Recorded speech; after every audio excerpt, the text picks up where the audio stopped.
Light of day, all this blood on my clothes. I was tired every day, green light, it's time to go. I don't wanna live life fast or die too young.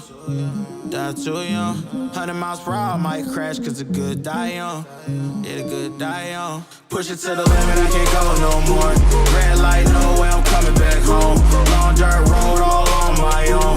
I'ma be the greatest, write my name in the stone. Write my name in the stone. Yeah, I'm coming back home. Yeah, I'm coming back home. Write my name in the stone.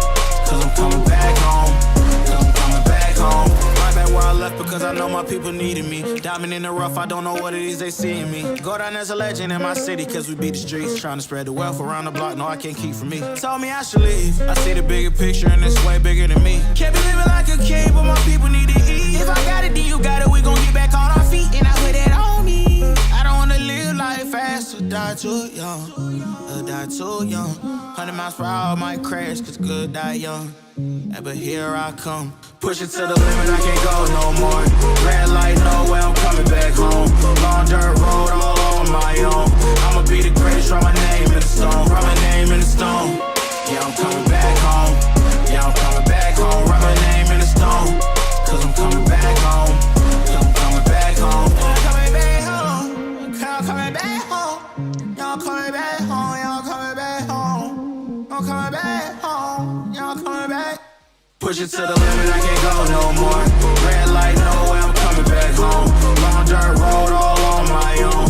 I'ma be the greatest, write my name in the stone. Write my name in the stone. Yeah, I'm coming back home. Yeah, I'm coming back home. Write my name in the stone. Cause I'm coming back home. Yeah, I'm coming back home.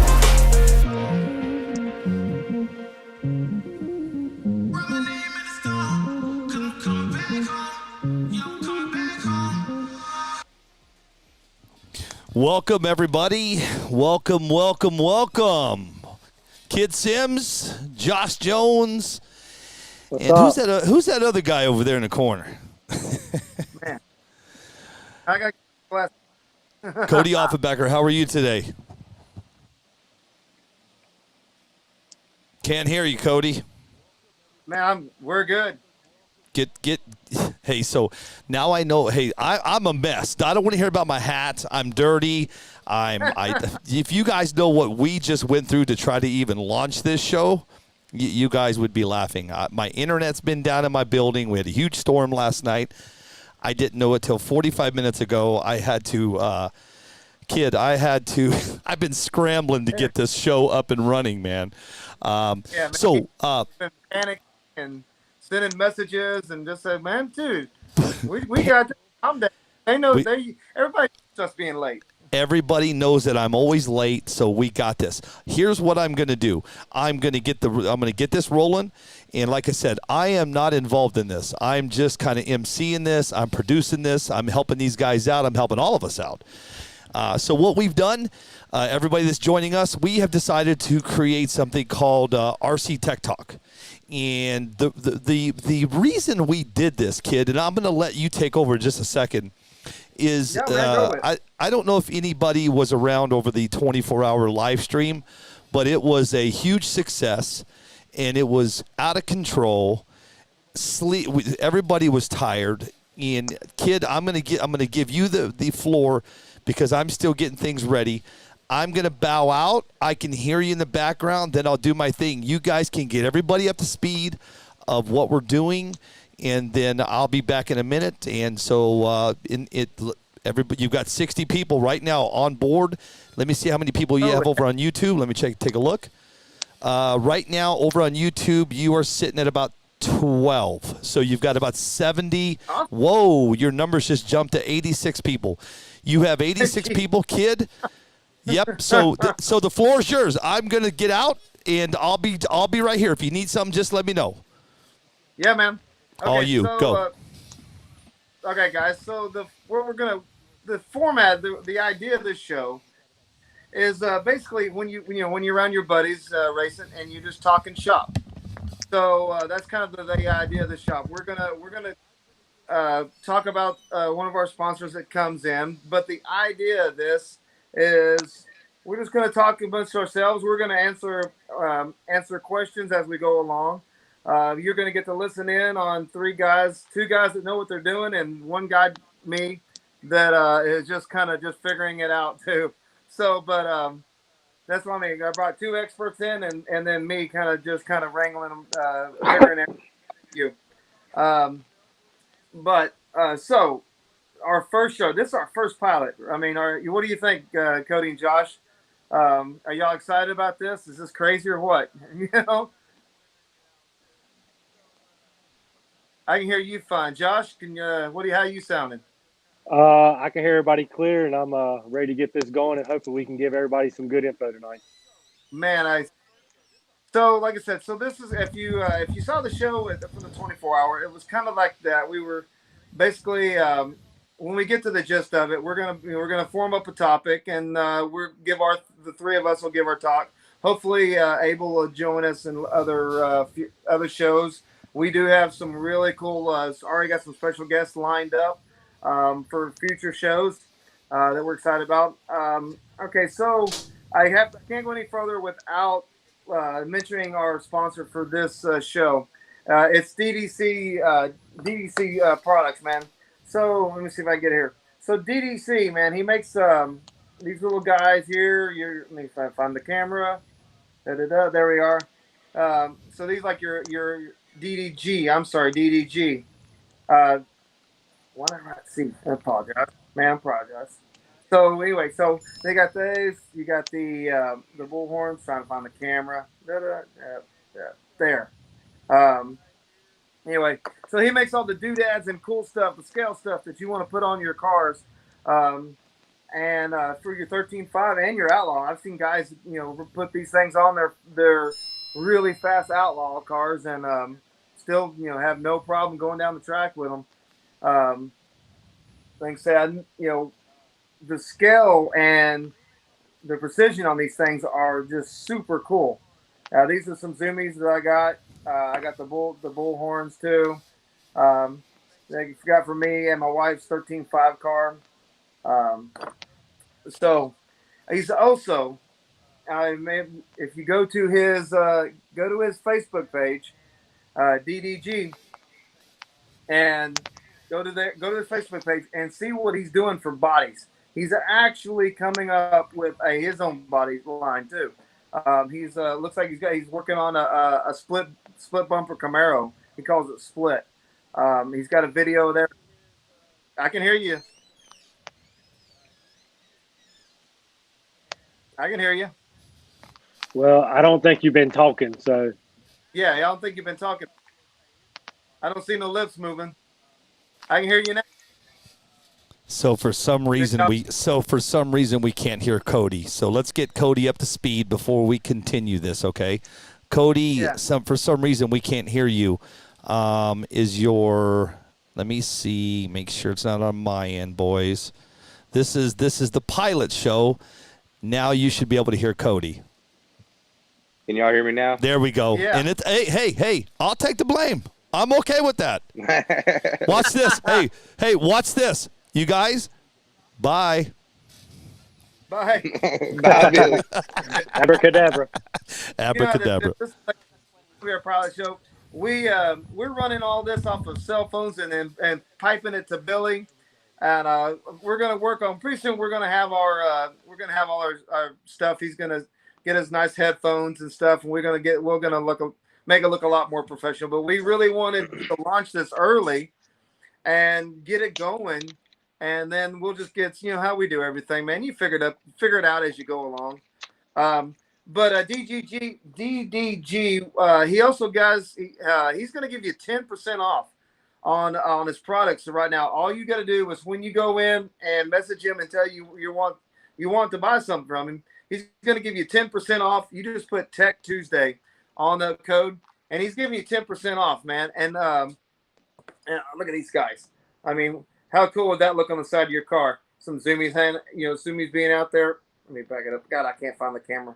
But yeah, some zoomies are on the side of your car. It's even got holes in the backside where you could put lights in there and make lights come. Red lights coming out the mill. Man, I know how y'all scale guys are. Y'all are crazy. Have you guys ever messed with any scale items? I know you don't just you've done other things in the past, like you've done some crawling, I think. and stuff like that. And I know you, Cody. I know your dad, big into that. So, what kind of scale items have you all used before? I don't really put a whole lot of things on my card, just to be honest. I like to keep it as slim as possible. But 13.5 class, I definitely use a lot of them.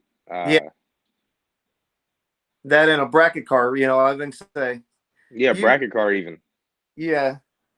What was the name of your old bracket car? I can't remember. Something Bish slow. Bish. You still got that old car? Yeah, I still got the body. I don't have the car anymore. Oh, Josh, have you done any kind of scale, anything where you done any kind of scale stuff? Yeah, I do a lot of crawling. I do crawling when I can. I will show you basically how scale I get. I get pretty technical with it. So this is one of my crawlers. Holy cow. If you can see it's I got, stuff like Gee. this. And it's a Toyota. Got it for Full sale. interior. Yeah, full interior, roof rack, all light kits on it. So a lot of people in the race world don't know that about me, but I do crawl. The whole bed's full of stuff. That's probably the only thing he does slow, man. Yeah, pretty much. I tried when I first got back into RC with I bought the Traxxas Bronco, and I played with it a little bit, and then I bought some stuff, and man, that's amazing. And anyways, yeah, I bought some stuff, and then then all of a sudden I saw some crazy guy that turned a Bandit into a drag car, and I was done. Yep, that was it for me. So, but so this is like I said. So don't forget DDG, 10% off. He's gonna anything he got, 10% off of what he sells. If you just mention Tech Tuesday when you're buying, when you're going and message him, he'll give you 10% off. He's got I think he's got blowers. He's got the zoomy pipes down the side. He's got the big turbo bull horns and stuff. Man, he's got the parachutes that are really awesome. You can have the parachutes on the the non-functioning parachutes on the back of your car. He's got other kind of scale stuff too. Go check him out. He is working on some a new some making his own bodies. He's making his molds for some, and if you go check him out, he's got some really cool looking bodies, the body designs that are coming.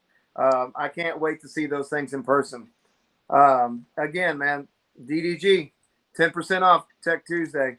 Go check them out. All right.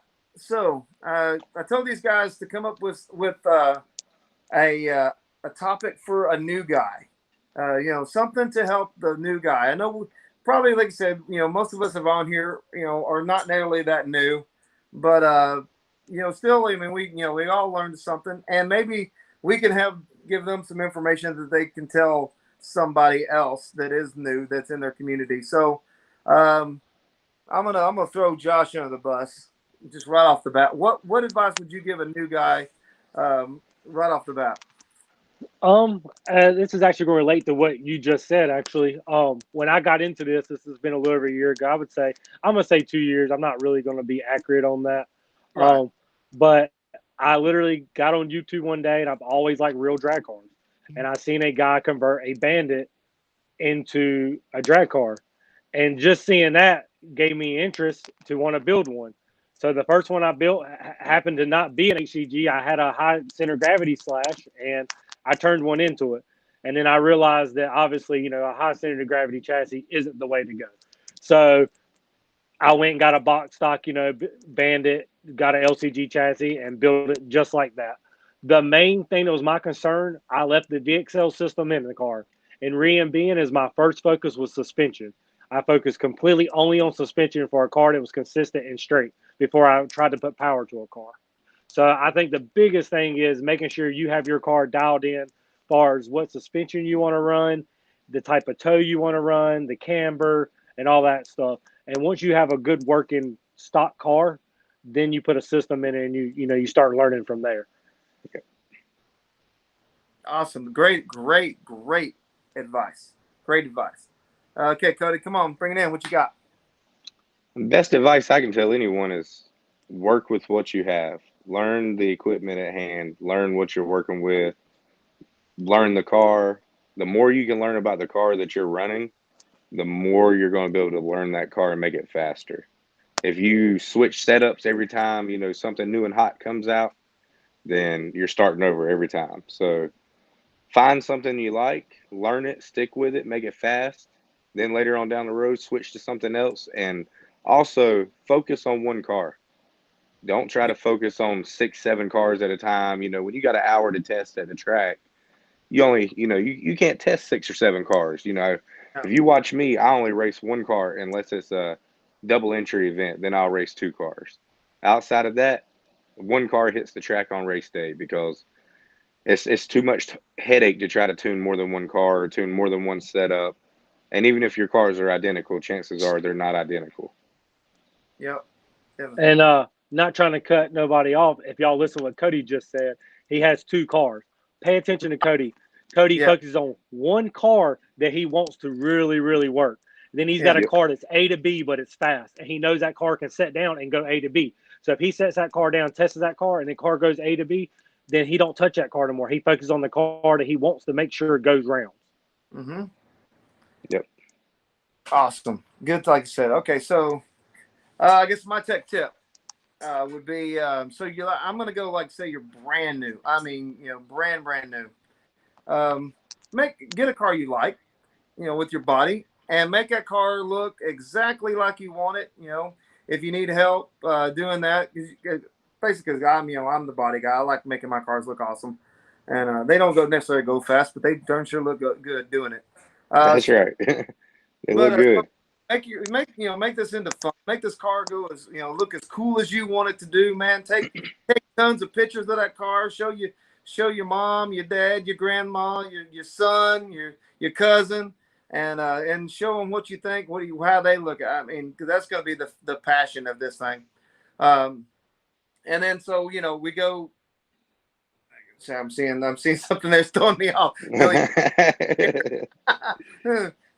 Anyway, so just find a body that you like, paint it up as best you can, and then run it. And if you just know also this, just know you're going to tear it up, and don't let just know you're going to tear it up, So and we all do it. I still have my first body. It's tore up completely. You couldn't fit it on another car. But have fun, and don't worry about how fast your car is. Like Cody said, man, just get it A to B.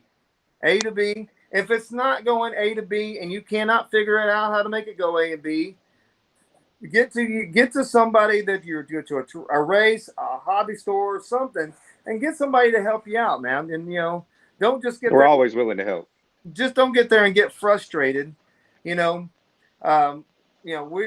3 of us are we answer messages all the time. Well, my car is doing this, and guys, we love to answer those questions, but it's really hard to answer those questions and tell you which direction you go if we're not in front of you, because it could be so many different things. But there are some things that we can help you try to figure out what's going on with your car. If it's going left and you keep putting left in it and it's still going left, screwing down either putting the little shims in or, screwing the shock down and it's still going left, well, take all that back out and go to the right. Who knows? Your car may be doing something weird. Put it all back and put that whole setup and then put it right and see now, does it start going straight or goes even further left? Or you might swap tires if you got your car is going one direction, you cannot figure out why. Maybe swap the rear tires and see if that helps, man. There's all kinds of things that could cause a car not to go straight. You can limit the power a little bit. Try to limit the power. Try to get a smooth start. There's stuff like that.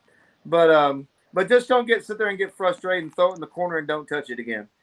please ask. If you're a new guy out there that's trying to figure out how to make your car go fast, please just ask questions. So So there's a couple questions, kid, popping up. I'm actually watching a live from another man, phone. because I got my setup where I can't see it. I was just about to say that. Okay, I can help you guys out with that tonight. Yeah, man. Todd Kirkwood asked, "What stuff do you recommend on the DR10 that should be upgraded right away?"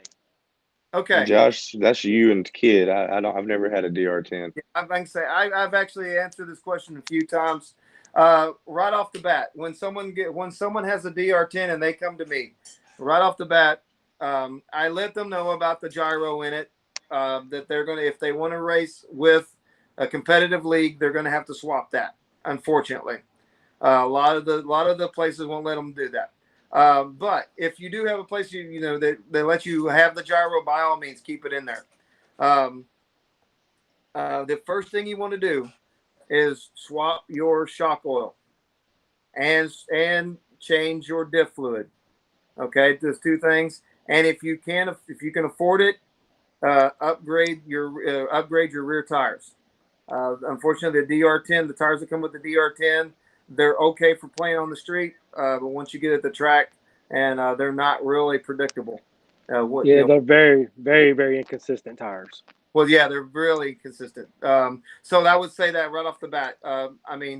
Obviously you can go out and play with it, a couple of days, whatever, and have fun with it. But when you're ready, you want to dial it in and get it going straight and consistent, you really need to change your. And I would say, so for a DR10, and Josh, you can shoot me down, but I'm going to say, anywhere from about 70 to 80 weight oil, or CST in the back, or weight oil in the rear shocks. How I set my DR10 up. As far as diff fluid, anywhere from 100, 150, 200 around there, is a good, depending on what kind of power you're trying to feed through this thing. You're actually on the money on that. Actually, the diff and the shocks, that's actually ideal for that chassis. Yeah. That's what I've been doing. If you see behind me, there's a purple car hanging on the wall.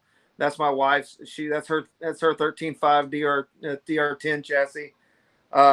There are some couple of really good upgrades for that chassis that you can get. That's like the DRC has a really good sway bar that fits that car. That I use on, I've used them on a lot of my cars. I really like that DRC anti-sway bar that they sell. It's a little pricey. It's almost $90, I think, to put it, just for the kit to put it on. Yeah, and you also want to get the DRC carbon fiber wheelie bar mount that goes up to the chassis, and also the wheelie bar mount itself. Either get aluminum or carbon fiber, and being as the stock plastic one has a lot of back and forth, side to side play. Yeah. So with you do do that. Yeah, do not try to use that stock wheelie bar. It is not stable enough. It will hurt you more than help you. And there's a lot of good people out there that make everything for, the wheelie bars for the DR10 now. There's a lot of cool bodies that fits that chassis as well. A lot of good ones. The banner right behind Josh is a good one. He makes two bodies that'll fit that chassis really nice. But anyway, so bearings, always bearings on any vehicle you do. And not I to prefer cut Cody RC off. Speed Secrets, but any good bearing. I mean, you just don't want to use stock bearings. And if you don't want to upgrade your bearings, at least get some good bearing lube and break those bearings in really well, and you'll see a huge change in the car. Yep. Yeah. And if you're not, this is what Cody's talking about right here. RC Speed Secrets. RC Speed Secrets. Thanks. So that's what we must have in our car. But we got a question coming from Billy.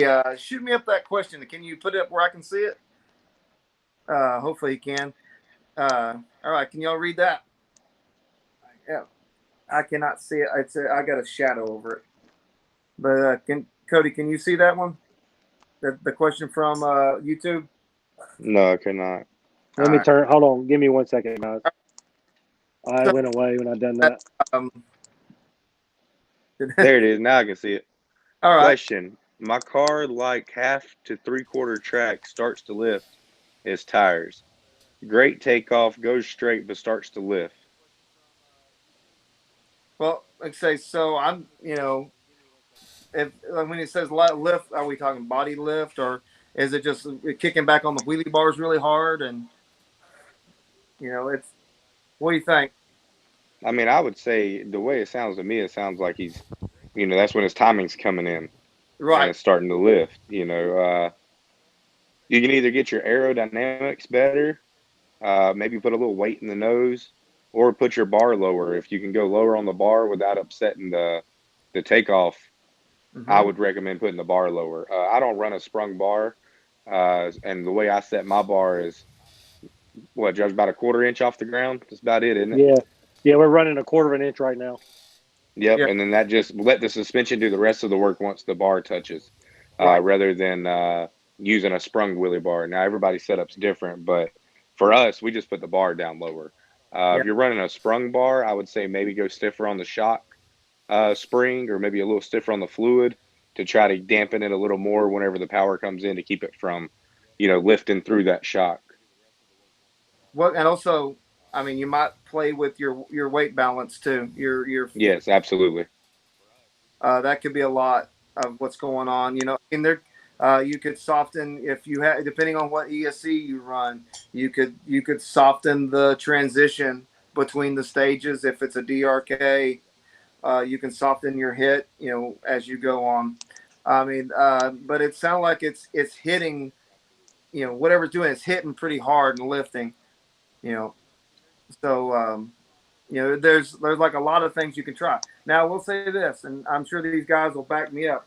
When you're testing, please change one thing at a time, and then when you test it, until you make sure you make a good hit, and it changed something, and then go back and check your data, check your timings, whatever, see how it did, better or worse, write it down, and then make another before you make that second change. Make sure that you understand what just happened and how that change affected your car before you go on to the next change.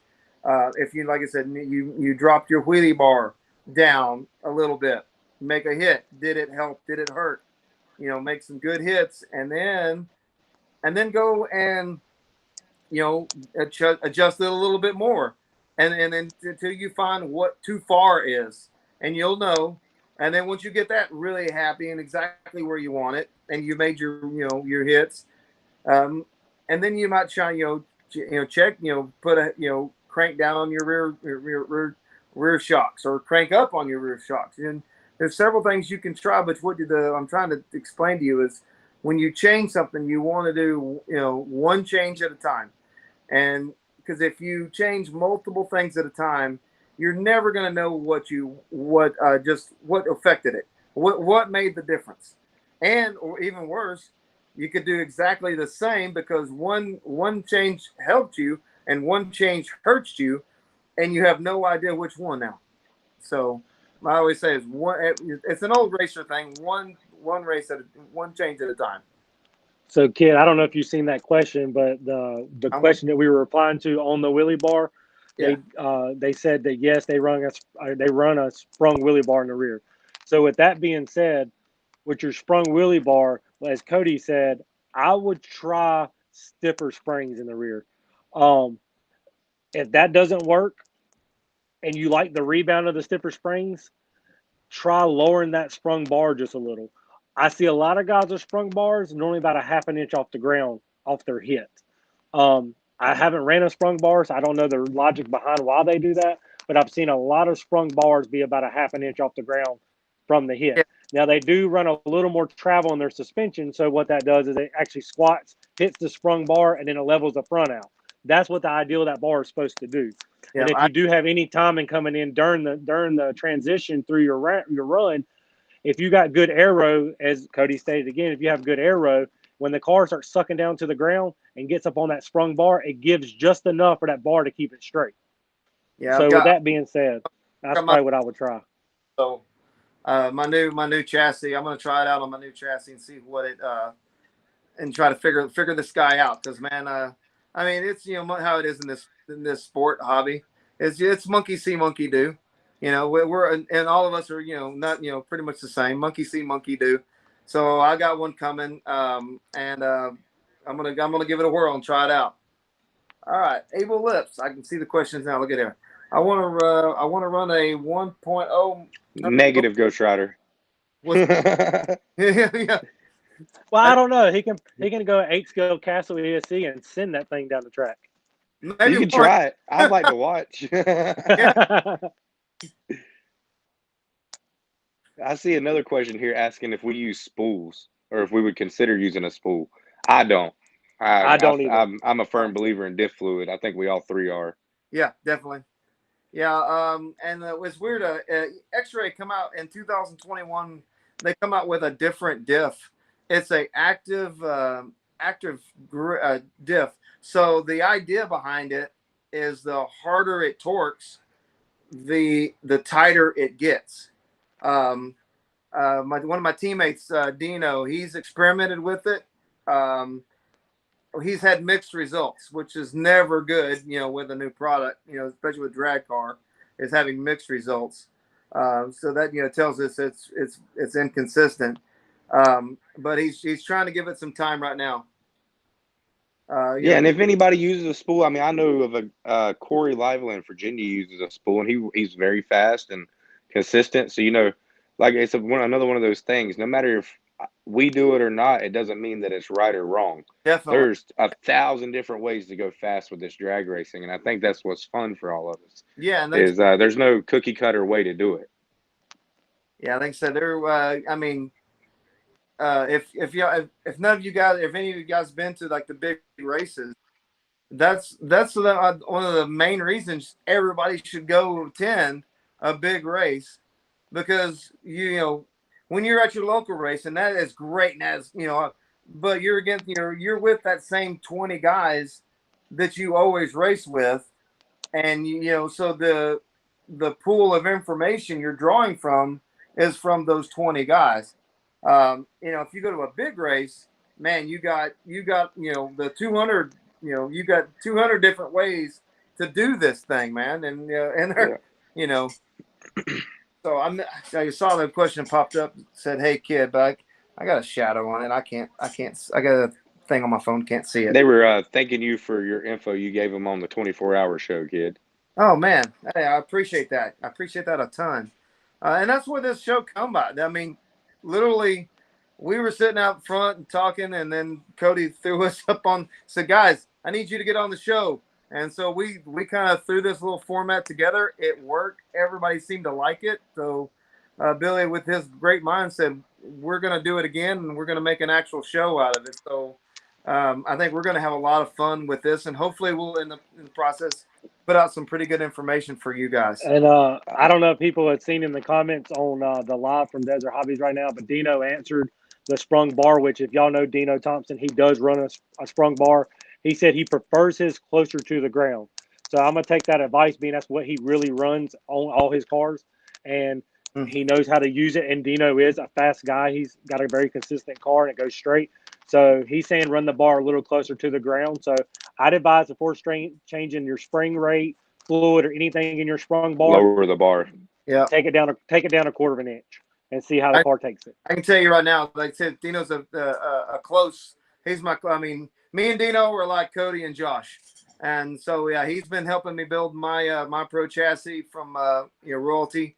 And if Dino gives you advice, man, that that's the way you should go, because that man, that he tells, I swear, he's probably the only guy in the country that tests as much as you two guys. He is out there constantly. He used to race big cars, one cars, and he did that a long time. His whole family's done that. He come into RC cars, and he stumbled onto something that's really making his car quick and consistent. And so man, it's good. Teammates now. He's really helping my car, my race program out now.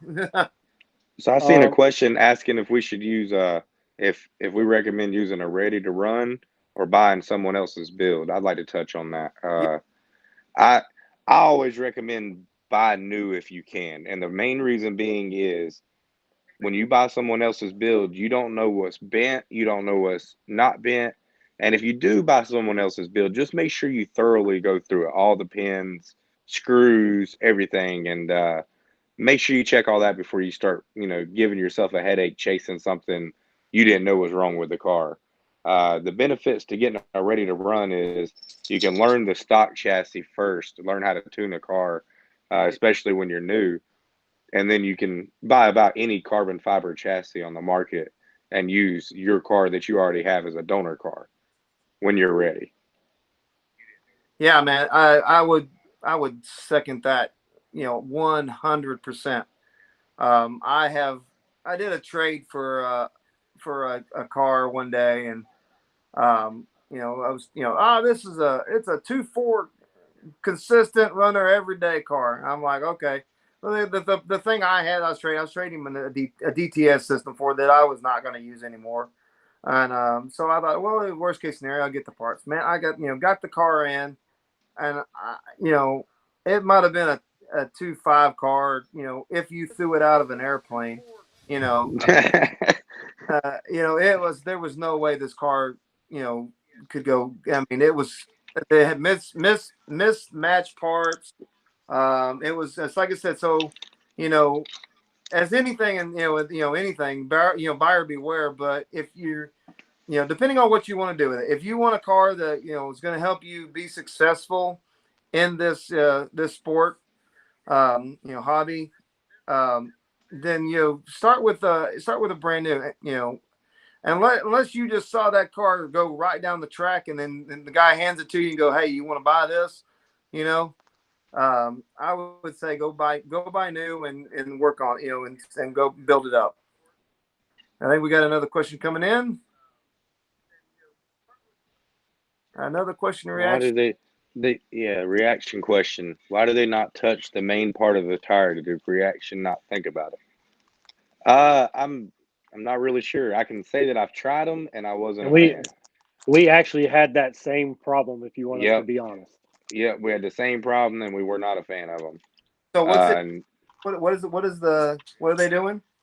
It's not touching the main part of the tire. It kind of it doesn't use the whole contact patch, so it defeats the purpose of having a big tire. Oh, you know how these the small tires are. When we used to make a hit and the tire got any spin, you'd get that little bit of wear in the center, and that's all you showed. Well, that's what these were doing, but just a little wider patch. Wow. Okay. Well, hopefully they know. Yeah, that kind of defeats the whole purpose. But maybe they, hopefully they'll figure it out and get a little bit better. Like like everything else with these companies, it's they're trying to provide us what they think we need, and then we get it and we run these parts through the ringer, man. I mean, any kind of new part we get, man, every one of us runs it through the ringer. And as a racing community, we tear these parts up, So like I said, and I think Proline's doing a good job of what they can to bring us good products and what they think we need. So hopefully, Joe asked if the shock bar is the best route. I think it's up to the person. I mean, I don't think there's any best way to do things. I don't run one. Josh doesn't. Kid, do you? A shock bar? Yeah, shocked wheelie bar. No, not. I will. I do have one coming for my Pro chassis, but it's going to be a long test process since I know nothing about them. Correct. Same here. I'm not even sure the best way to set them up. It's going to be a long test press before I try to go down and actually try to win a race on one. Yeah, so right there where Josh is holding. This is what me and Cody runs. This is just the carbon that everything mounts to. So this has 4 mounting holes, which is Traxxas based, but he also makes other chassis based bars. It's Graham Racing Products, GRP. So these 4 holes mount to the bottom of my chassis, and then you get to here, and this is for your adjuster. So from the back of your chassis to these holes is depending on how far you want your adjuster to go out to the bar. And then these 4 holes right here are designed for the mount that me and Cody use, which he also makes a mount for these holes as well that he cuts himself to. And that's where the wheelie bar, the wheelie bar wheel and mount them out by him as well. So you can get a complete bar from Graham Racing Products, which is Corey Graham. It'll look just like this piece of carbon, except it'll actually come with an adjuster rod and the wheelie bar and wheel mount. Yeah, and y'all are having a lot of good success with that too, that flat bar. Oh yeah, right? love it. Love Yeah. it.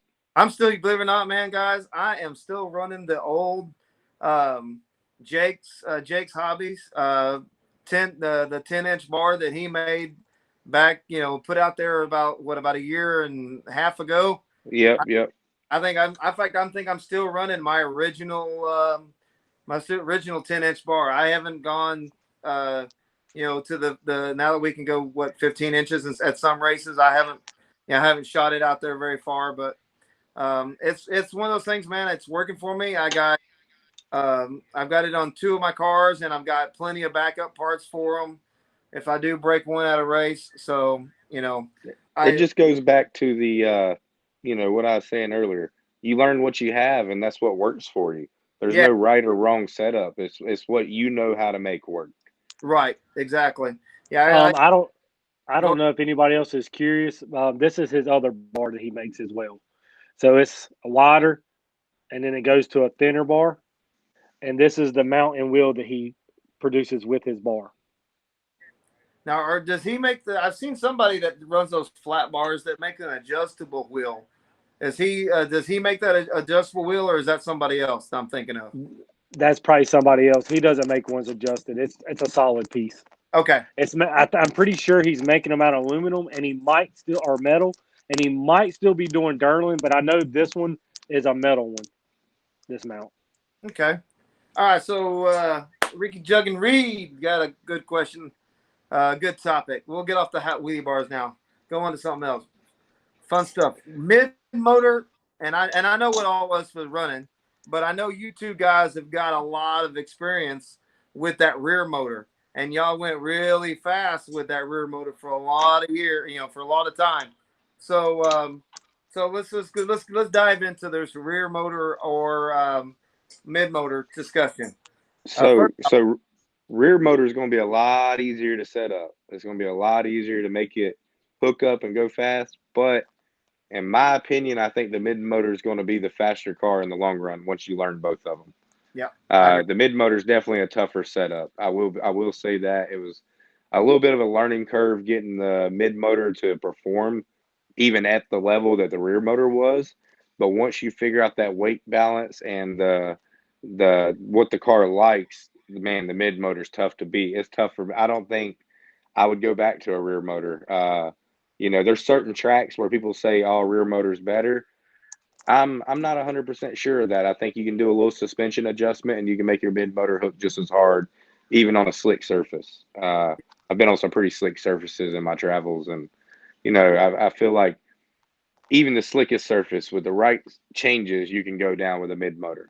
It does require a lot more work. Your rear motor car 9 times out of 10 is going to go down any track you put it on. The mid Yeah. motor requires changing.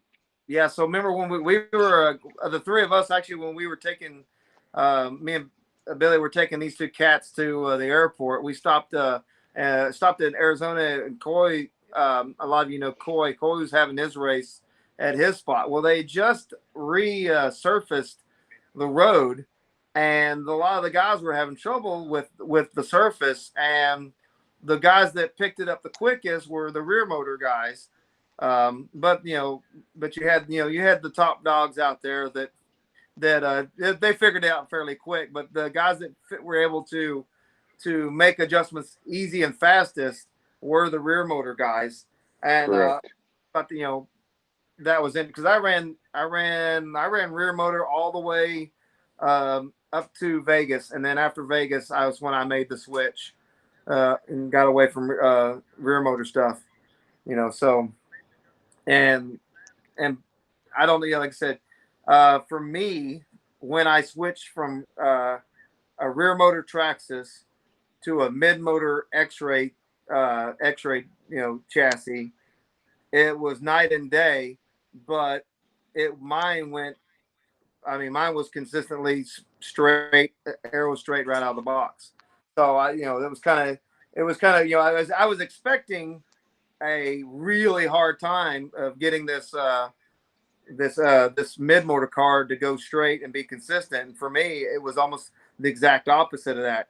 I mean, I put it down and put power to it from day one. It didn't do anything stupid, you know. So I guess I got really lucky. But so, and I know you guys, you run the Extreme chassis, and you take that Traxxas Pro line. Is it, you run the Pro line? Still run the Pro line transmission, correct? Yes, sir. Yeah, and y'all just turn that backwards and run your motor, you know, reversed, basically. Yep. Correct. Yep. Correct. Run it in reverse, and essentially what that does is it changes the way the torque is put on the tires. Right. Most of your mid-motor chassis are a straight forward transmission. Now that you know, and on the Extreme is a reverse transmission, and that's one of the things I love about the Extreme is it. When you really think about it, and you really get down to how these cars work. What that does is it changes the way the torque is being applied to the tires versus if the transmission is straight. And Right. I think that's one of the big reasons that chassis works so well. Yeah, like I said, you know, and I trust me, when I was making my choices, I really looked at that one hard. But at the time, I was just really wanting away from Traxxas, and I know you two guys love your Traxxas stuff, and I'll never knock you for that. Yeah, I will. But I was so ready to get away from Traxxas stuff, and not that there's anything wrong with it. It was just, you know, I wanted I seen the X-ray stuff, and I just really liked the X-ray, what they had to offer. You know, the precision of the precision stuff that's in the X-ray. Have we got any more questions? Can you see them, Josh? Yeah, I can see them.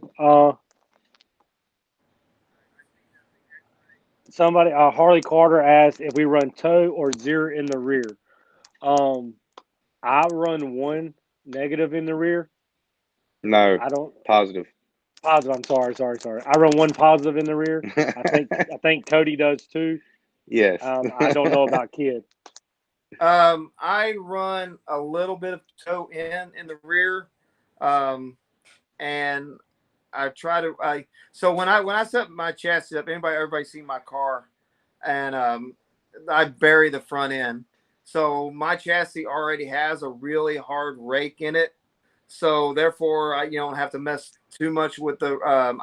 I stumbled on and the squat of then where the car naturally just wants to bite in. I got another little thing. I just got really lucky with, didn't know what I was doing, and just got stumbled on it and got lucky. And then only talking with one of my teammates from Royalty, and he explained anti-squat and all this, and it's like, oh, well, that's pretty much what I got going on that I just stumbled on, got lucky with. And so, but I just thought, well, these arms need to be as straight as possible and as level with the chassis as I can make them. But then the fact that I raked it, using the smallest front wheels as possible, and the setup in the rear to get my my A arms at the angle I want, as far as up and down. And I got that, and just like I said, stumbled on to the perfect setup for my X-ray. So Chad Alvarez has a question on a slash. What pinion gear should I put on? That really has a lot to do with what motor you're running. what motor you Depending got? on what turn motor you're on, depends on what kV your motor dyno's out to, or there's a lot of variables there. Rotor size. Tires. That's a tough one. Give us some more info. We'll try to help you out. Yeah, I mean, let's just say let's just start kind of basic. If he's running a 4.5, if he's running reaction tires, what do you think? What are you going to go with? I mean, probably something like a 87, 86, 18. Yep, that's about literally what I had in my head. I was just wanted to curious what you were.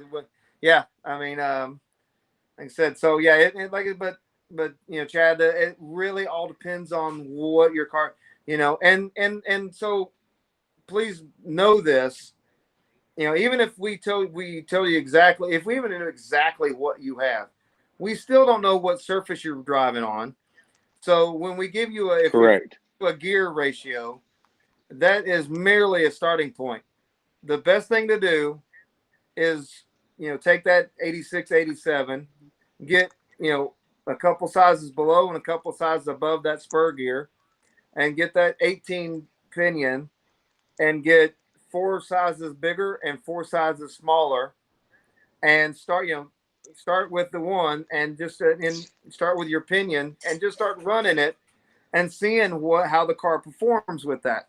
Because at some point the car is going to hit really hard, and it's going to lose grip off the front because it hits so hard. And then so let me go up a little bit, and then you'll find that you find the happy medium where because if your car hits out they'll most likely you're losing at the top end because it's running out of gear.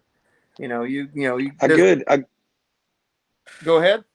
A good starting point for any motor really in general, to be honest, is around that 86, 18 to 20 range. Yeah. I mean, that's a good starting point. You're not going to overgear too many motors. You're not going to undergear too many motors. And then you just go up and down a few pinions from there to try to find that sweet spot. Myself, I'm on 32 pitch gearing, so my gearing is a little bit different than most. But it's still the same concept. I'm still on the same ratios. And guys, so and when he just so he knows, so he said for some of the new guys that may be watching, he's saying he's on 32 pitch, which means it's 32 spikes on your gear per inch. I run 48. There's some guys that run 60 something. Yeah. And so just so you know, guys, that's the deal. It's and he's so when he says he's running 32 pitch, he can't tell you what that number's go. Well, you can, but I mean it. And there are apps out there that tell you. But it's if he says he's running, let's see, what it'd be probably. I want to say. So if you're on 32 pitch, your equivalent would be about a 56. Yeah, 56. Like 14 would be that same 86, 18. That'd be about your same ratio, I believe, if I'm correct off the top of my head. We're talking about the different numbers. You can't. You really got to take that into consideration. All right. Any more questions out there? So 56 or 86 would be your spur, and then your 14 would be your pinion gear and 32 pitch, and then you'd probably be closer to 18 to 20 on 48 pitch. That's just a good starting for both gear meshes. 32 pitch is just going to be a little bit stronger. 48 pitch is going to be a little more smooth through the gear. It's just all about what you're looking for. Yeah, and 48 pitch gives you a lot more options on ratios also. Yeah, yeah. We got a question here. Todd Dixon says, what is the number one things you guys do mentally to keep yourselves in love with the sport when others may be against you and try to bring you down? Good question. I mean, that's easy for me. I don't pay attention to what anybody else thinks. I'm doing this because I enjoy it. I have fun. Me and Josh have a blast together, getting to meet people like Kid. I met Kid for the first time, my first trip to Florida to race, and we've been really good friends since then. I went to Key West, hung out with him. I mean, we've been all across the country together now. Yeah. But that's just one of many people. I mean, I've met a lot of you guys that are commenting and watching. I'm sure I'll meet the rest of you throughout the year. I mean, it's not about winning. It's about having fun. It just so happens that, I found a niche in this and ended up being halfway decent at it. But that's not why I started doing it. That's not why I'll continue to do it. I'm going to have fun regardless. I mean, there's going to be people that, you're going to have your haters or you're going to have whatever you want to call them, but at the end of the day, if you're not having fun for yourself and enjoying yourself and doing it for the right reasons, then, you're not going to be in it for a long time. So just try to have fun. I mean, above all things else. Yeah. If anybody knows me and raced with me, I mean, that's kind of how the shark thing, giving away the little toy sharks, came about is some way where I can have fun, and if I lose, it's even funner when I lose because I get to go give this guy a plastic shark and then make him take a picture with me, you know, and then I post them up on, you know, on everything. So yeah, it's a lot of that's it's, and, you know, I winning is not everything, guys. You know, yeah, No. it's you know, it's fun having sprinting that cash out there, you know, but it ain't everything, man. It's just it's sitting around being, you know, talking with your guys and having a great time. It's being amongst a bunch of people that had the same interest as you, and Hey, y'all have the Well same said, the Josh. like, and y'all can talk about it. Because not every day you're sitting beside somebody that drag races an RC car, but when we're at these races, we're around 30 to 300 people sometimes, and we're all have the same interest, and we just want to talk about it and go out there and have fun. We all have the same addiction. and, Hey, man, what's can great? I chime in for just a second, boys? Please. I'm doing the best I can putting up all the questions from YouTube, but what happens is when the YouTube questions get really big, you can't see them on the screen. So let me get caught up with everybody on YouTube. You have about 3 questions, though, if you don't mind, guys. Let's get caught up with those guys. Send them our way, Billy. Well, because YouTube is very, very patient. And the last one was, if you don't answer my question, I'm gonna. What are you gonna do to us? Just kidding. Okay. I mean, I'm plugging get my phone real quick. Get your phone. All right, let's do this. right, now- All right. So this question comes from Chris Abbott. When you go to a Okay. new road and the traction isn't there, not talking tires or sauce, where do you start? What to try next? This is assuming the car has been gone straight and high traction surface. That's So the first thing I like to do, that's a really good question. The first thing I like to do is maybe soften up the suspension a little bit. You know, generally when you're on a high bite surface, your suspension is going to be nice and stiff. The better the surface, the stiffer your suspension generally going to be. So if you're coming off a high bite surface to a really low bite surface, try taking some preload out of your shocks first. And then if that doesn't do it, you may even have to make a spring change. Uh, I mean, that's the quickest, easiest way to make those changes. Outside of that, you can soften your hit in your ESC and try that, and that should help you get down the road. You know, anytime you got less bite, you're not going to be able to put as much power. So start with suspension to see if you can still hold that power you have, and if that doesn't work, then next go to turning down the power. Good point. Yeah, see, and as you know, I don't usually touch my suspension, so I definitely, you know, that's like my, you know, last thing I want to do. So I will. That helped me a lot. So I'm gonna try that next time. Because you know I race up Another thing, at Fort Myers, man. You know that track is it's wicked, slick. and so that's usually I got to turn my stuff down way down and walk it up. You know, and See, you can go faster if you just soften that suspension a little bit. You can still keep that same power. good. Another thing you can do without changing a whole lot too is just try going up on your pinion. If you're going from a high bite track to a low bite track, you go up on your pinion a little bit, it'll soften that hit immediately. Good point, So you just go up 1 or 2 teeth on your pinion, and that'll help you get down that slick track as well without pulling power. guys. Man, I hope y'all just heard that because that's like great advice, man. I mean that just let y'all guys know that's some big secret right there. That's good stuff. It is, it is. I don't mind letting out a few of them. That one was passed on to me, so I don't mind sharing it with others. What I do when I go to a really slick track, Todd Soltero gave me this little piece of info. Put your biggest pinion that you like to run on. I know a lot of people don't change their pinions, but a lot of the faster guys, they do.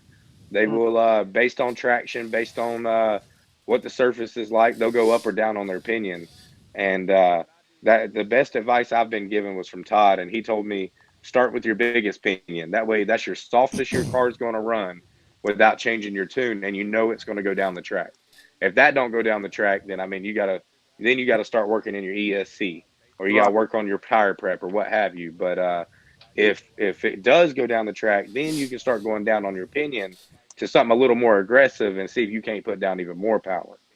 But pinion change, and that's usually the quickest way to tone your car down. stuff. Chad Alvarez, we all know who he is. He is the gentleman that called in on the 24-hour show, and he got donated the boat, and he also got. You guys probably don't even know this. I don't know if you know this or not, but the next day he also Justin McFarland and those guys went out and bought him a drag slash truck. So I don't know if you guys know that or not. Yeah, I remember that. I was actually sitting on the air with you, Billy, when they did that. That was amazing. Amazing, right? So That's Chad awesome. Alvarez wants to know: do drag cars ever break down? Question mark. I mean, he says. I mean, my Mojave breaks down every time out. Yes, drag cars break down, especially when you're pushing them to the limits that we push them to. Yeah, there's no telling what's going to happen. Motors, ESCs. I mean, yes, it happens, but it's all part of the hobby. It's all part of how hard you push it too. Yep. I'll be honest. The way me and Cuddy normally tear them up is we don't lift. Yeah. Yes, big answer. Everyone. If you can get out of the throttle when you're in trouble, you will save a lot of money. Hey, I'm gonna get back off the camera, but I do have one thing to say, really quick. Where did he go? You said the word Todd Soltero, and you guys are the very first ones. 54 people on Facebook, 13 on YouTube, and you three gentlemen are the first to ever hear this. But Todd Soltero is now going to start his own show right here at Live from 855 in about 2 weeks. It'll be on Fridays. It'll be Todd Soltero will be announcing that here in the next few days. But we have yet another show coming to Desert Hobbies and Live from 855 Studios. Look at that, man! Awesome, good stuff. Our fans are going to have all the great information. And then starting the week after that, Big Bird will have his new show. Yeah, I'm going to get out of here. I'm going to go. I'm going to keep doing what I do. I'm going to put the questions up. You guys enjoy your time. You guys are doing a great job. I hope everybody else is enjoying it, man. Everybody is enjoying it just fine, gentlemen. Keep doing what you're doing. Because this is because this, like I said, the whole idea was we're sitting around the pits. This is this is the stuff we would be talking about, and that's kind of the format of this show. Is you're just sitting around the pits, talking with your buddies. Hey, have you tried this? What do you think about this? What do you think about that? If I do this, what do you think? Yeah, just bouncing ideas. Yeah, and that's kind of the format of this show is, everybody kind of, we'll throw something out there and, and talk about it and what we think. And now I'm going to tell you, take everything that you hear from us with a grain of salt. There's 100 ways to do things. This this is coming from our personal experience from on the track and doing the things we do. I mean, it may work 180 degrees from what it does on your car. I'm just letting y'all know that, this is the stuff. This is what we're seeing when we make a change on our cars, what it's doing. Breaking news. Lisa Campbell will be canceling her cable because of our new shows. Is that Well, that's kind of a compliment, I guess. Yeah, I'm sure. But this is Desert Hobbies Network. I will be sending the bill tomorrow. Hey, I kind of like this. I kind of like this, guys. You can't see me, and I could just sit here and just do what I got to do. Right? Yeah. This is Yeah, we can still hear you. Cody, so there's a producer in the background. Cody, what's your next race? My next race? Oh, Tennessee. Tennessee's going to be fun. There's going to be a lot of people there. McClann's going to be there. Colin Branch is going to be there. Jacob Lydier Fast. There's going to be a lot of big names in Tennessee. I know Josh and I both are going. There's some fast guys from Maryland going. I know Tennessee has their own group of fast guys. So I'm really, really looking forward to it. And they said if it ends up raining out, we're going to be racing in a parking garage. So, I mean, hey, you know me. I don't care what kind of surface we race on. We can go race down a gravel road. It don't matter to me. We all got to get down the same street. Hey, man, so we can race in the rain. Up in a parking garage. It could be fun. Yeah, we've raced in the rain, ain't we, Josh? We raced in the rain, blew motors, motor Hey, bearings, everything I else. I want to. Had a It blast. started drizzling in Virginia, no Maryland, at Tamon's race, and I made my final hit in the rain and ran a 216, spinning all the way down. Oh, well, Billy's saying we got questions on Facebook. So Josh, if you got them questions up, let's see if you can pull them up, and let's start running through these questions, man. Let's get these guys some answers. Jasmine asked us Hernandez, and I'm sure a lot of you know who that is. She said, "What do you guys think about the surface out at Traxxas?" I can answer that. It had good bite, but the bump Yeah, sucked. it had great bite. I'm not. The bite was amazing, but this much of the track off the start line was bumpy. Yeah, Like that was a pretty good ramp. But I heard that they moved. They're not racing in the same exact spot. So if that's the case, I really can't make judgment off of that. But as far as traction, amazing. But yeah, there was a few bumps on that Traction was track. amazing. You can look at your data every time, and you make a hit, and you had the same jumps and data from the bumps, and there yeah, was no tuning for it. I mean, I just did what I could do. yeah. I went there. I think I actually was ran their inaugural race over the Christmas break. In fact, Jesse and Jasmine set that up just because, the kindness of the heart, because I was coming into town, and they said, "Hey, I said, man, I'll ask, is anybody racing? I'm bringing my cars to Texas. I'd like to come race with somebody." And they actually put on a full race, and at Traxxas, brought the guys from Oklahoma down. That's what I met. I met Jared Mills and Jason from Oklahoma. They come down, met a whole bunch of guys from Texas. Met Marcus from Texas, man, and we sit there and raced. Met one of the head guys for Traxxas. He came up, and he thought it was the coolest thing ever. And so my experience with it is, I guess we probably started. I know what you're laughing at. What did I do? He's laughing at Tim's comment. I know what he's laughing at.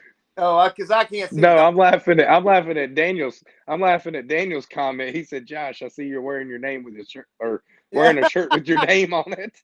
Oh, well, Tim said I could be John Schultz's son. I laughed at that too.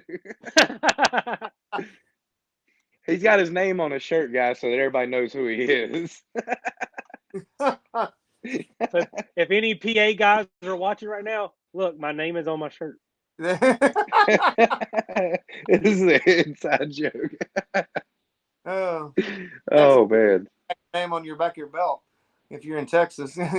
Anyways, the hard part for me at the Traxxas was the shutdown, because it was over that hill and you couldn't see your car. It was a blind shutdown. So that got a little scary. So Emma, It was. I know what you're talking about. Hey, look, everybody's saying who? I don't think Daniel's seen this. Yeah. Who? All right, let's get another question in here, guys. Sean South says, what do you guys like to race on? Concrete or asphalt? Open lot or a dedicated racetrack? I like to race on it all. Yeah, man. Like I said, I like to race on it all. For me, it's anywhere you race is a challenge. Any new track is a challenge. Pennsylvania is a prime example. They had 8 foot of concrete or so, and then it went to asphalt. That was the trickiest road, and I've been on some really, really slick tracks. That was the trickiest road to try to figure out a tune-up for, with that transition from concrete to asphalt. But we figured it out. And that's the part that I enjoy. So like I said, I'll race down a dirt road. We can go down and race through the mud. We can put paddle tires on and race in the mud. It don't matter to me. That's the part I enjoy, is learning something new, trying to figure out, how to make these tracks take the power. That's 90% of the challenge. Every track's different. Yeah, even if you've been there before, the track's changed since the last time. Because you don't have to worry about setting your personal best for every time you go out there. You're just going out there to have fun. Remember, guys. So I missed that one, Billy, that you just sent me a question. It said traction management. I read it and it went away before I got a chance to read it. Quickly, hit me another question, Cody. Foster says, I'm loving all the questions, but are y'all ready for King of the Smokies? You I'm already ready. know. Man, I'm ready. I can't wait. If they can't get here fast enough, I'm telling you. Foster, I think Foster. you see my post up in the group. I'm ready for the grudge racer Yeah, too. That should be that's what I was fun. about to say. Did I y'all know there's not some see people Bisquick's that post? I know there's some people that are wanting to race, so I'm definitely looking forward to that part. And just know And I meeting didn't all the comment. people, meeting you, Foster. I ain't met you before. Billy's going to be there, so that's going to be a lot of fun. yeah. It's going to be a blast. I can't wait. So, is anyone using traction management or two-stage? That went away. But anybody using a traction management? Any kind of? I know we're running. Yeah, just stages. You just Yeah, we're running adjust the all. stages. That's traction management. We're running all DRK systems. All three of us. I know Cody and Josh have run almost everything that's that any other ESC that they make out there. So they can probably answer that a lot better than I can, because I've run Phantom and. I think what he's talking about is the controller. There's like the Oh, okay. Futaba has traction control. We run Spectrum remotes. We don't do anything on our remote but trim our steering and maybe a little Yeah. throttle trim. That's it. Oh, well, probably We don't even mess with the speed settings. they what they have is there is a throttle delay. It's not necessarily. I mean, all it does when you pull hard, it it slows down the throttle input, which gives you a rolling start. So at least that's what my. Billy put up a question asking. It was something about asking if they should move the battery forward when the car is trying to lift. Absolutely. I mean, I use my max amps forward or back depending on the traction of the track. Lower bike, slide it to the back. Higher bike, slide it to the front. Right. And anywhere in between. You just got to find what the car and your particular weight likes. Yeah, when That you're question's been brought up a couple of times while we was talking. I was trying to touch on that one. yeah, when you're setting up your car, you should definitely give yourself some different body, places you can put your battery. I know where most of us are using these big brick batteries, so it's kind of hard to give it. But at least, even if you can give yourself a half an inch of adjustment forward back, you'd be surprised how much difference that makes, just moving it that much. Definitely. All right, guys, you got any more questions? I'm sure there's a ton of them. All right. Hey, Josh. Hey, Josh, you got a question over there? Um, Somebody asked, do we run clean tires? Jessica Hyde did. Jessica, we actually clean with brake clean at races, and we run sticky icky tire prep products. Yep. Where I'm currently using the Gremlin Goo and the Beetlejuice. Beetlejuice throughout the week to soften, and then I clean on race day, and I use Gremlin Goo on race day. Most of the tracks I've been at, Gremlin Goo's worked. That's what I've been using. But if I get on like concrete or something that's like retarded clean, like really super clean, like there's nothing on the track, it's not picking up no gravel, then I would use the guts for that. But so far now, Gremlin Goo's been the multi-use prep for all the surfaces that I've been onto lately. It's kind of the go-to. I've got 2 bottles of the guts, the bug guts. I've used it once, um, and I didn't have a lot of success with it, but I've had a lot. I've had a lot of success with the Gremlin Goo. I've now also used traction, reaction time. I like that too as well. So I'm trying to have a bunch of the different ones on hand depending on whatever surface I go to. And Foster's correct what he just said.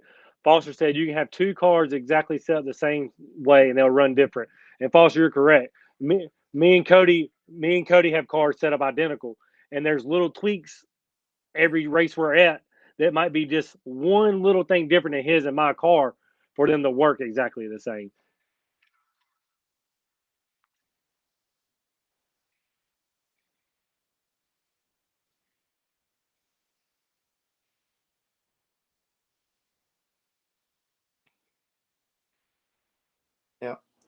Hey, do you want to talk about what ESC and what I know we've already touched on the ESC, but what motors you're running in your cars?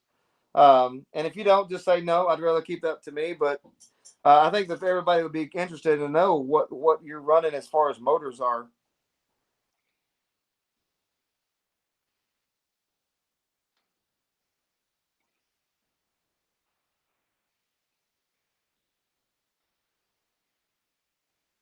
Hold on, Cody. Cody, hold on. They can't hear you. They can't hear you. Billy, you might have to go in and fix that again. Yep. Josh, Hold on. what are you running? If you can I'm running DRK ESC currently, and I run a 3.0 Motive Launch Pro. That is launch, what's currently in my car, and that's what's been in my car for the sub twos that I've recently started running. okay. I run mine is stock DRK ESC and bone stock DRK 3.5. Can I've y'all yet hear me now? I can hear you. I don't In the know if it comments, can y'all hear me now?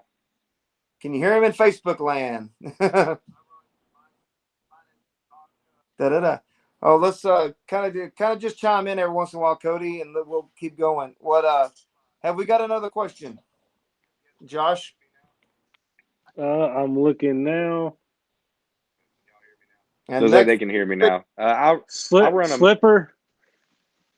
They said they can hear you. I run a Phantom 3.5, guys and gals. That's the motor I've been running for a long time. I love that motor. I'll probably keep running it for a long time. And I've been 1.9s with it. So I mean, it's everybody's setup's different again. So I know people who've got a 5.5 turn running 2.0s. So it's totally up to your setup and how you want to gear the car, how you want to make the car run. yeah, Go ahead and with that very, question, Josh. Somebody asked, do we run a slipper or slipper eliminator? If Cody don't mind, you mind me saying? I don't care. Lock it down. We tighten it down as hard as we can. We literally got to space it away from the transmission so we can torque the freaking nut as hard as we can. right, Yeah, So with a just lock nut. That yeah, thing is I locked mean, down. right. I'll be If we could honest. run And a slipper eliminator on a Pro Line 32 pitch, we would. But we Yeah, haven't learned that yet, so we just lock that nut as tight as we can. lucky I've even bent idler gears because I've locked it down so tight. X-ray. yeah, I'm not gonna lie, we've done that. Yeah, lucky for X-ray comes out with a factory eliminator. I Awesome. mean, it's made by X-ray for X-ray for their transmission.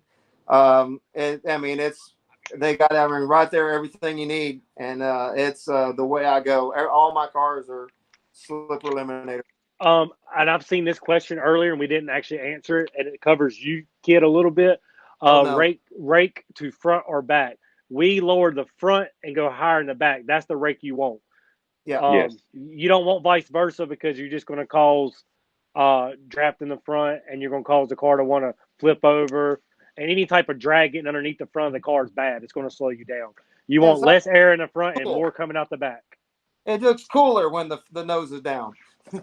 Oh yeah, Just and don't it always looks just good. just don't get it too low. Just remember, make sure you got tire clearance. Tire Yeah. rub equals very large issues. You may Yes. not notice that you can't figure out why your car is going left or right. First thing you check, paint the inside of your body with a fresh coat of white. Go Mm-hmm. out, see if you have tire rub.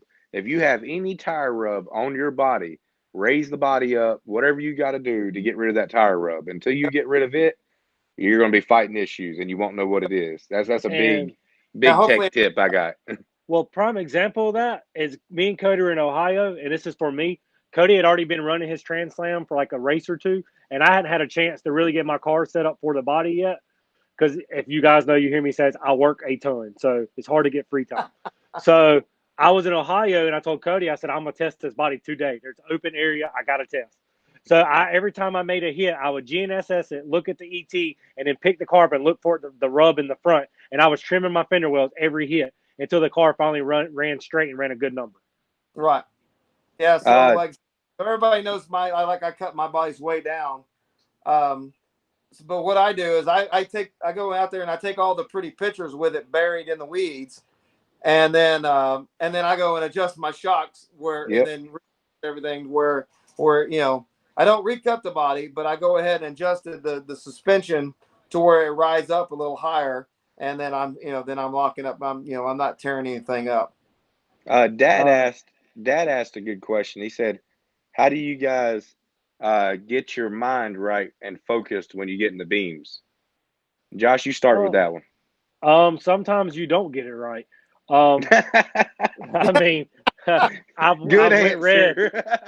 I've went red quite a bit. But you know, I feel like what happens is the key is now, and I think I'm learning, and me and Cody's learning.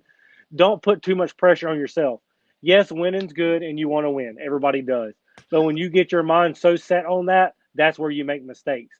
Just remember, at Correct. the end of the day, winning or losing, you was out there having fun. Right. Correct. Yeah. So if you don't put too much pressure on yourself, just be And for calm and me, I've been normal. really good with, man. Pressure. My whole life, I don't put any too much pressure on myself. Never have.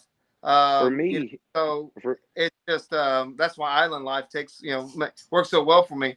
But I'll get up there and I'm gonna do. I don't care if you're 5. I don't care if you're Mark Vine. I don't care if you're the fastest guy on the planet or the slowest guy on the planet.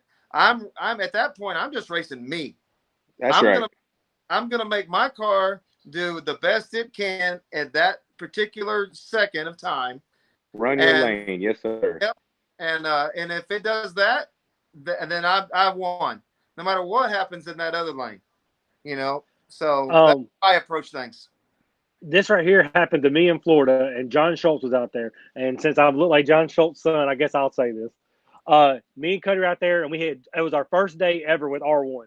So we were trying to test for King of the Streets, and we drove all the way to Florida to have good warm weather to test because it was Yeah, we did. terrible where we live. So we All right. drove to Florida just to test, and we were both struggling. We were just not doing good because we were still trying to learn. And John Schultz pulled me to the side and he said, "Look, man," he's like, "don't worry about everybody around you." He said, "Race your race." He said, "Worry about your car, not what everybody else's car is doing." He said, "Just get your car to work as best as you can and worry about you and only you."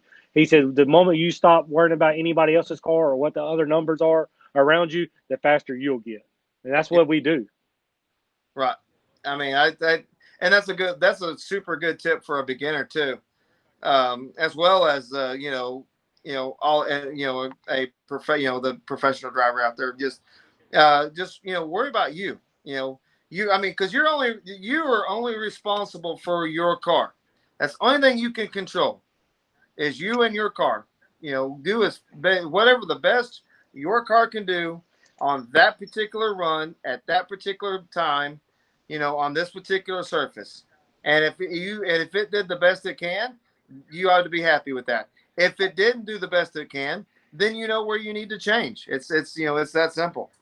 What I And like to do is I like to just pretend nobody's there. I mean, do a lot like I'm sure people have seen either The Greatest Game Ever Played or Biker Boys. That those kind of things in those movies is real. Just block everything out. Focus on your lane, on your half of the tree.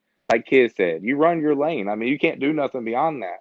If I line up next to a guy running 1.7s and I'm only running 2.0s, I mean, I can't flip over 2/10 in the blink of an eye. So the best thing I can do is, run my lane, focused on my tree, and try to get out on them and let the rest handle itself. And a lot of times you'll notice, as long as you focus on yourself, you can get past those guys. yeah. All right, Josh. Actually, let me just say something real quick. So, guys, look, remember this is our pilot episode. We threw this together in 3 days. This is not how the show is going to look a little more smoother when we get going. But we wanted to get everybody on board and see what our idea was. If you didn't get a chance to catch us on the 24-hour, you can actually come in and see us now. So I just want to let you know that I'm learning as well as these other two guys are. Billy's an old hand at this. He's done it so many times now. He knows what to do. I see how my setup's going to have to be different, so I can see the questions and everything, and make I sure got that my laptop and my phone, kid. yeah, no, well, I've got them both here too, but I set it up completely bad to where I can't see the comments, but I will change that for next show. So what's If our next? so, you know what let's let's do talk about new show, new ideas. Yeah, You guys are over your head. yeah. The questions are insane. Oh, And here's the problem is we got a lot of people over on YouTube, and I'm trying to figure out the best way to do this. yeah. So everybody that's joining us today, please just bear with us. It is our first pilot show, but we're going to get this. This thing's going to be down to a T. I promise. Part of the first thing we tried to go a little earlier to get up to speed, but my internet was down at the shop. We got a big storm last night. So starting next Tuesday, you guys already have a special guest coming on next Tuesday. His name is Jacob Leader. So by then, Jacob Leader will be joining you. I have a sponsor, but we're not talking about that sponsor yet until later on in the week. Each week, if anybody wants to join the round table, you just message me. You can join the boys. I'll bring you in on video. You're going to have a sponsor every week. Sorry, guys. I'm just trying to get everybody up to speed on how we're doing this and how it's going to work in the future. But we will get this down. I'm telling you, Yeah. you're in over your head. You're in over your head, kid. Man, Well, we got the best. Yeah, We got the best RC producer in the. I'm Go ahead, treading kid. as fast as I can. And I would like to say this too to everybody. If we don't get to your question tonight, please chime in next Tuesday again and hit that question with us again. And what we can make notes of, we'll try to, so we can make sure that when we get on the air, that can be some of the first questions that we answer, so you don't feel left out tonight. That's what I want to make sure that we don't do, guys. I want to make sure we don't we don't get that one guy or gal that feels left out. Everybody has to understand something, especially today. As it stands right now, your guys are holding at about a 50-60 audience right now between both sides. So we will get this down. I have an idea for the next show to knock it out of the park even better. But just bear with us today. Next Tuesday will be better. Yep, no, and we knew this one. When Billy said we were going on this Tuesday, I was like, that was my first comment. Are you sure we're going to be ready? And he flat told me, he said no. But we're going to do it anyway, and we're going to live through it, and we're going to make it work. And that way, but the idea was that way the people can kind of see, kind of get a little taste of what we got coming. It's not going to be perfect right out of the box. No way. Never will be. So bear with us, man, and it's going to get better every show. It will. And everybody is, the beauty about this, guys, is everybody that's watching and interacting right now says we get it. We're here. We love it so far. Let's go over to YouTube really quick. Let's see. What's the world's fastest drag RC time? Well, that's easy, Chad Alvarez. What is it? It was 212 miles an hour, wasn't it? Is that drag? That's not drag racing, is it? What was the fastest drag RC time? Oh, sorry. No, I don't know about drag. That was the fastest guy to probably ever. 1.7s is the fastest anybody's been. Right. I don't know. At a major event, the fastest anybody's been is 1.9. Yeah. So I mean, I kind of use major events as the time pedigree, not taking anything away from anyone out there that's running 1.7s or 1.8s, but when we're all together at the same track, that's when times matter, in my opinion. Yeah. Outside of that, don't get caught up with somebody else's times. You don't know how good the surface was. What the weather was. What have you. There's just too many variables. When we're all on the same track, that's what it matters. So I just want to catch up on YouTube. Okay, hold on. Yeah, man. Take those questions. Let's go. Let's blast through them. Let's blast through. I think YouTube is pretty good. I already canceled mine. Okay. Why do you clean? There was a question. There was a question that's been asked 3 times, and I just hadn't got a chance to get on that. Okay. Cody kind of covered that question a little bit, but if the person's listening, I'll answer it again. They were having an issue with their mid motor car getting on the big end, coming up and flipping over, and they asked you they move their battery closer to the front. Yes. Yes, try that first because it sounds like you have a lot of bite where you're testing. So put some more weight on the nose of the car as much as you can. And I would start with the battery so you don't have to do no additive weight. So if you can put that battery as close as you can to the back of that shock tower, try that first to see how that car does, and then go from there. Yeah. Yeah. Okay. Agreed. Visalia RC Drag Racing over on YouTube says this is to everybody. Do you guys feel that the tuning of these cars are the main thing between winning and losing outside of going straight? On race day, yes. Yes. Yeah.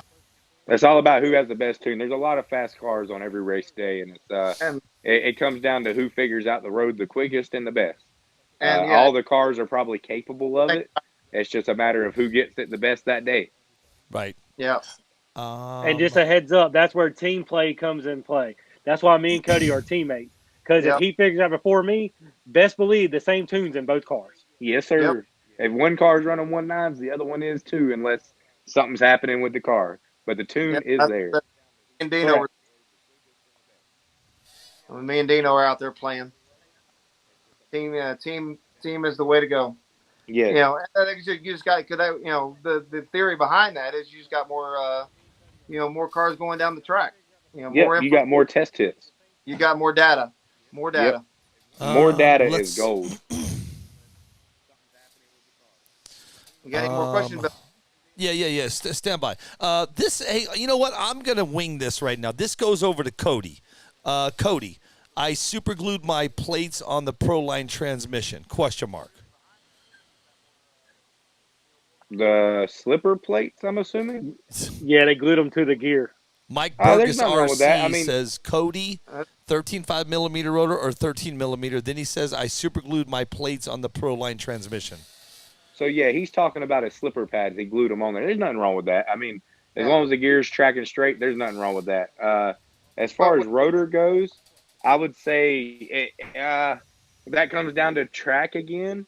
What I would suggest is, if capable, have a car with both, because that's what I like to do.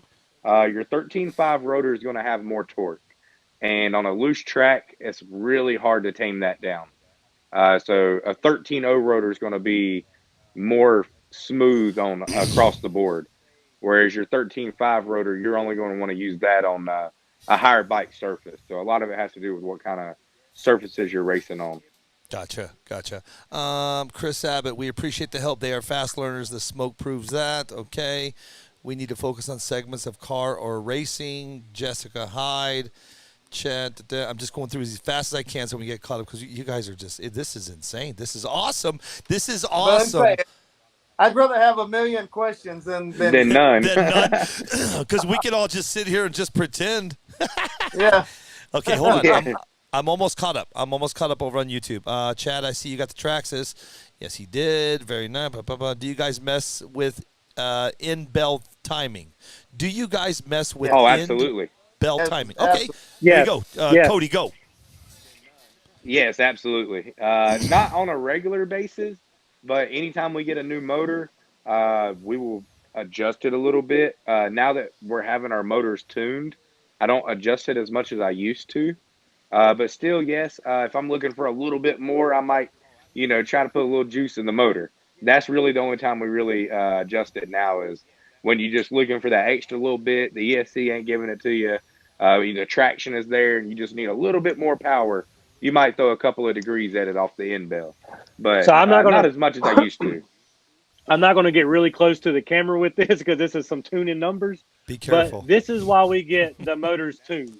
This little piece of paper gives you data on your motor, and it tells you how to tune and where to bring and put power and max power out at.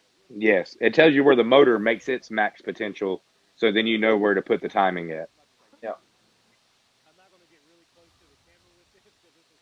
Oh. While we're waiting on another question, I want everybody to remember.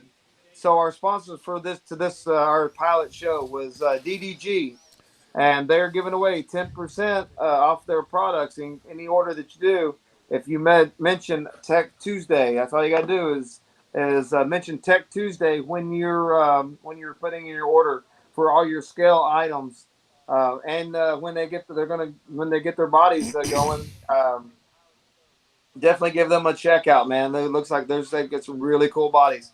But they got some awesome scale items for your cars. And don't forget, we're going to be in Texas for the 13.5 race. And I hope to see a bunch of scale looking cars there, man. You know, that's the time to scale them up. Mike Oh, Burgess. Wendy found asked. Go ahead, Billy. No, I just said Mike Burgess says thank you. I know you guys can't see these comments, so because I'm going to finish up and then I'm going to get back off. Do you guys? Okay, yes. The answer. Chad Alvarez, yes. Congratulations, Chad. That would be so fun.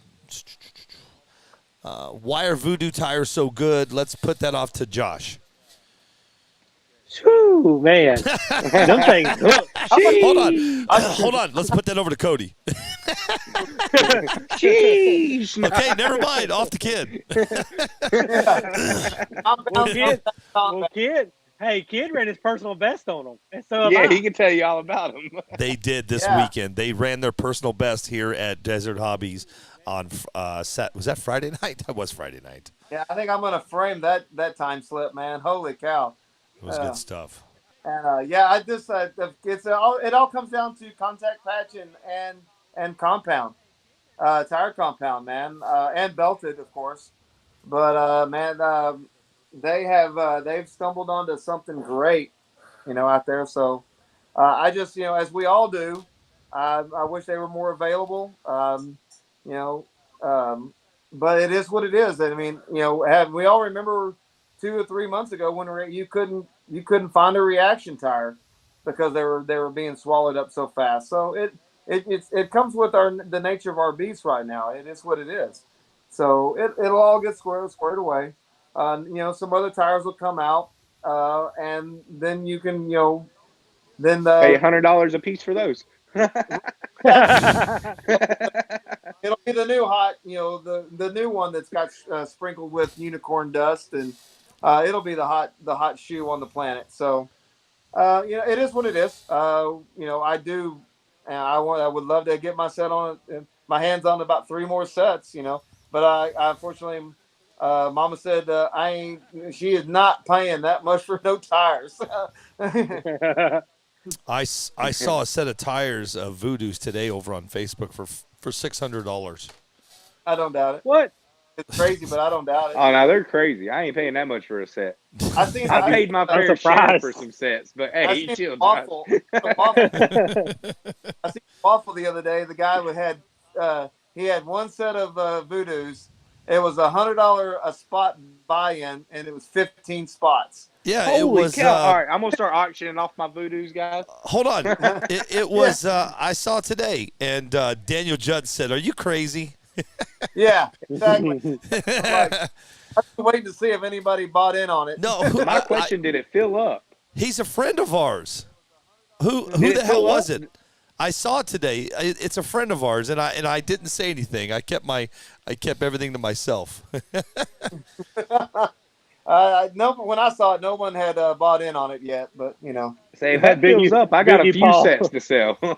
We got a new listener, Bob's RC, over on YouTube. Thank you, Bob, for hanging out with us. Thank you, Bob. I hope you. Thank you. I'm trying to see. I think that's it over. That's it over on the. What goo attracts? Oh, here we go. I didn't see this. Jessica Hyde says, "What goo attracts the least gravels? I don't care about the traction as much." For me, so far, it's been Gremlin goo. I've tried a lot of different traction compounds. A lot. Like a lot. And Josh has tried a lot. I know. Kid, I'm sure, has tried his fair share.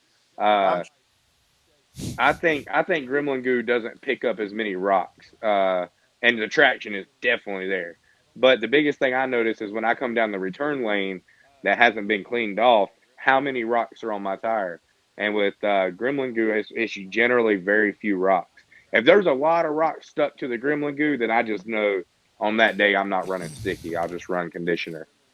Yeah, because guys, what you got to remember is if you're picking up that many rocks on the return, you're picking up that many rocks going down during the power run too. Absolutely.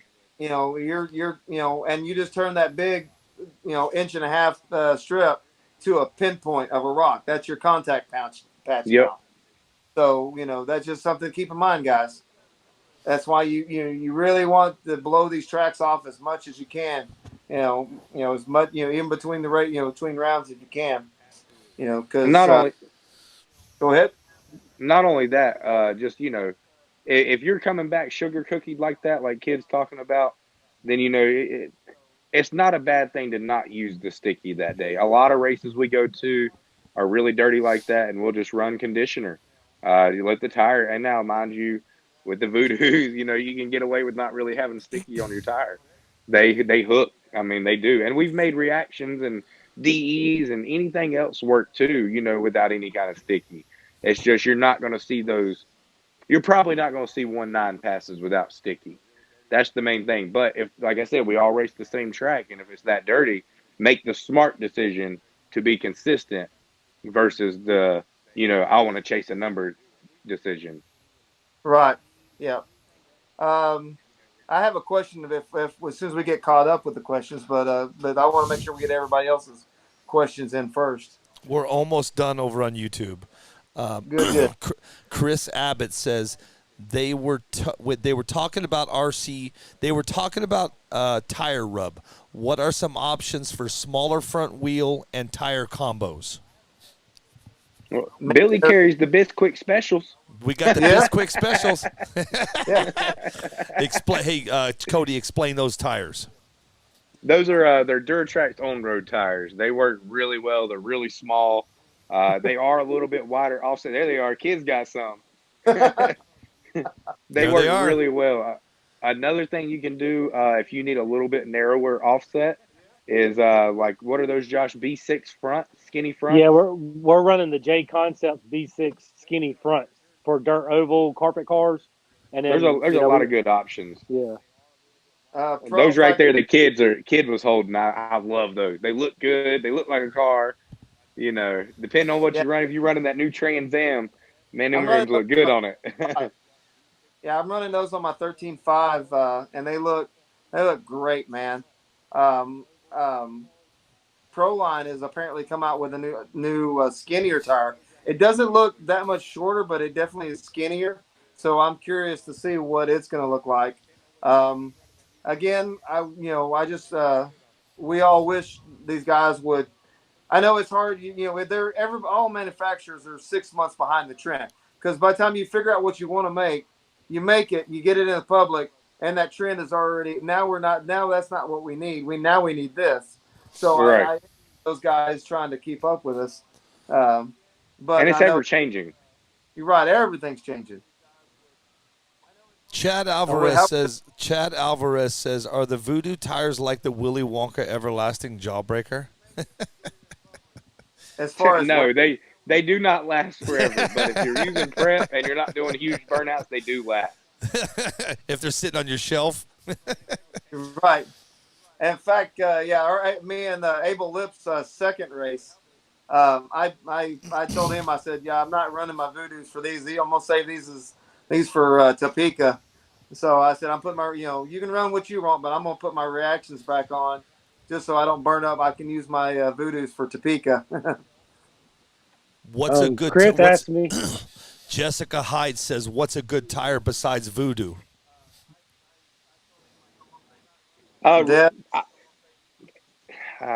DEs are wonderful tires if you want belted reactions. There's a lot of good choices out there. Voodoo is definitely the best. Out with one, we know. Yeah, if I guarantee you, if DE would make a belted tire, a lot of people that would be a no-brainer. A lot of people would be going to that tire. Oh, absolutely. Yeah. Hey, I just decided this is going to be the first time I've ever kicked anybody off of the show, and I'm going to go ahead and kick Roy Offenbacher off. Oh no! He's asking dumb questions, Mr. Offenbacher. I'm just kidding, man. Did you see what he said? Kick him off. Kick him off. Can we run a wheelie bar on the front of the car? Yeah, sure. You can definitely. I don't know why you would, but you can. But you got to run it in reverse and take the one off the back. Yeah. Dude, does your dad ever? I mean, like, he's always on here, man. I love your dad now, but I mean, does he have a job? His job is to sit around and watch other people work. Roy Offenbacker's job is to mess with us, right? Yeah. Hey, let me. I'm almost done over here at YouTube. What would you see? Okay, here we go. Oh my God! You know what? I take that back, guys. You're getting way far behind here. Jessica Hyde says, "Thank you." Anyone find a surface that likes the green voodoo compound?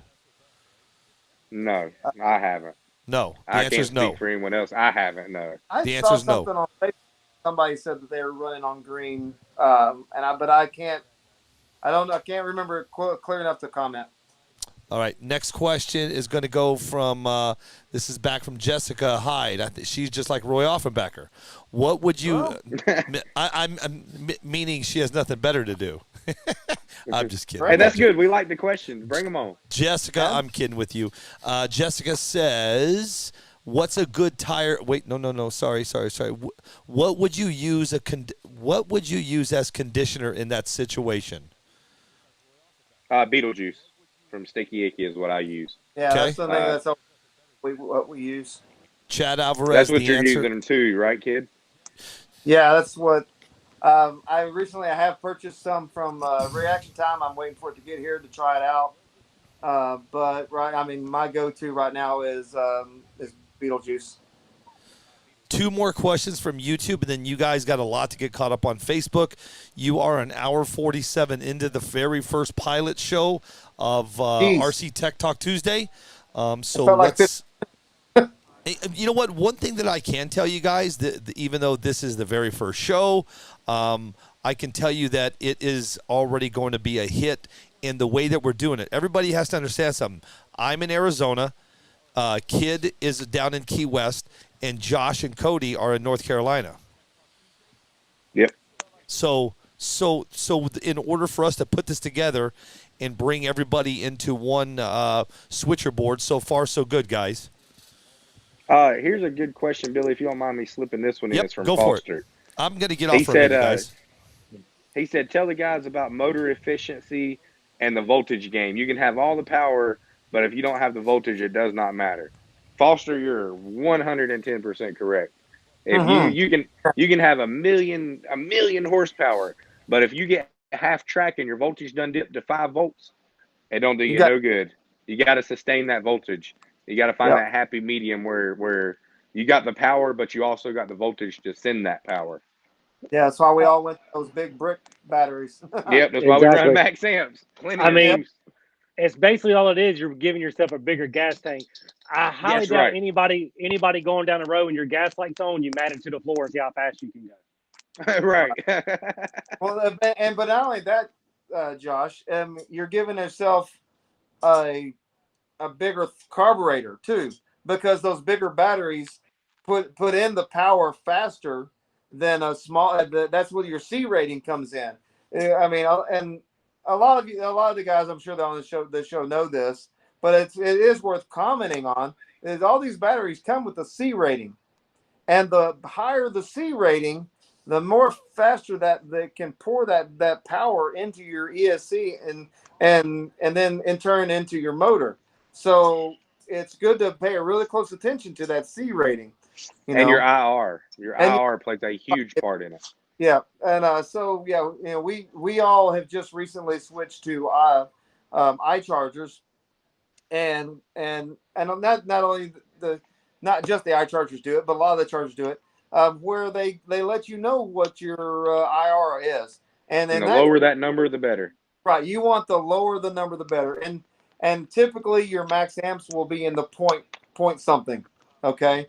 So if you've got a battery that's a 3.0, man, it's really got a lot of resistance in there, and it's not pouring the power out as well as it should. So And another thing is too, you know, your motor choice plays a lot on your amp draw, guys. yeah, Motor, rotor, all that has a lot to do with how much amp draw you have. You got to find that happy medium again between power and amp draw. I mean, if you got a motor that's pulling 15, 18, 20 amps, you know, that's on up there compared to a motor only pulling 7 amps. yeah. You know, and that's where a good tuned motor plays a part. It keeps your amp draw low, which also helps you sustain that voltage. Chris has a good question too. Oh, Can you tune a battery? That's what playing with IR is. That's IR is essentially what you're tuning a doing. battery. Yeah. Yes. yep. Yep. Yeah, your IR is kind of your picture like your funnel, you know. Yep.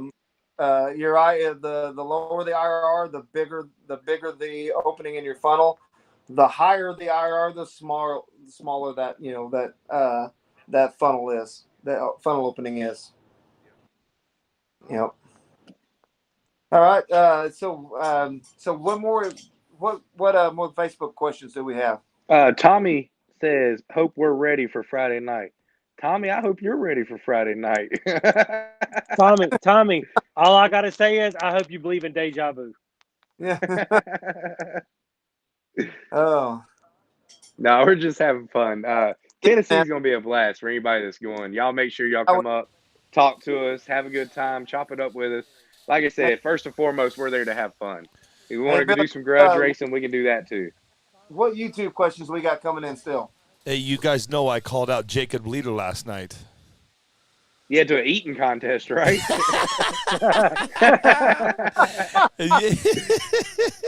Last night I was on with Foster at the 865, and I was messing around. I said, I call out Jacob Leader, and I knew Jacob was watching, and he's like, come on, Shaw, I got you. Let's go. I said, to an eating contest. I said, whoever can eat the 64-ounce steak the quickest wins. Let's see. I think both of you are going to lose that one. I don't know if you saw the comments during Foster's show when I said I was on there, yeah. Did you see how many people were going crazy? Yeah, a lot of people wanted to join in on it. Everybody Y'all wanted to might have go. A ringer. And you know, the cool thing about it is everybody was talking about this steakhouse that we're going to go to, and I don't know, I forgot the name of it, but it was pretty funny. So let's do this. Let me go through. JComps is always a good option. Yes, it is. What is a good condition? Okay, done. Has anybody tried the green? Done. My wife says, how do you pick the color of their cars? My wife's over on YouTube. What are you doing over? Wait, why is my wife over on YouTube? She asked the question on Facebook too, so I think she's on both. Oh, I think she's. I think she's just interacting, dude. No, Todd, there's not a lot of Red Bulls in the fridge. We were killing them during the 24 Who said that? Oh, yeah, look at that. 40. Todd did. When it was all said and done, it was 46 Red Bulls. Wow. Yeah. And we put a hurting on them. We put a hurting on it. If anybody's worrying, when I quit drinking Red Bulls is when I disappeared because my body crashed. That was you were gone. Yeah, when we after our last show, he fell asleep in the chair. And then we went out to the fifth wheel, and he went the rest of the way out and was there the rest of the night. Hey, one more. I've got one more over here on YouTube, and then I think we're caught up. And this comes from Kevin Davis. So let's do this. Let's start with Kid, then Cody, then Josh. And this comes from Kevin Davis. It says, who is your go-to motor tuner? Go, Kid. Actually, I just bought one from Nick Bell, my 13.5. I just bought one from him. So before that, I never did. I just bought factory motors. Before that, I had more power than I knew what to do with. Keep in mind, I'm not Cody and Josh, so I have always had more power than I knew what to do with. But my 13.5, I bought one from Nick Bell, so I'm curious to get it in the car and see what it does. Okay, so we have breaking news, guys. We have breaking news. Breaking news.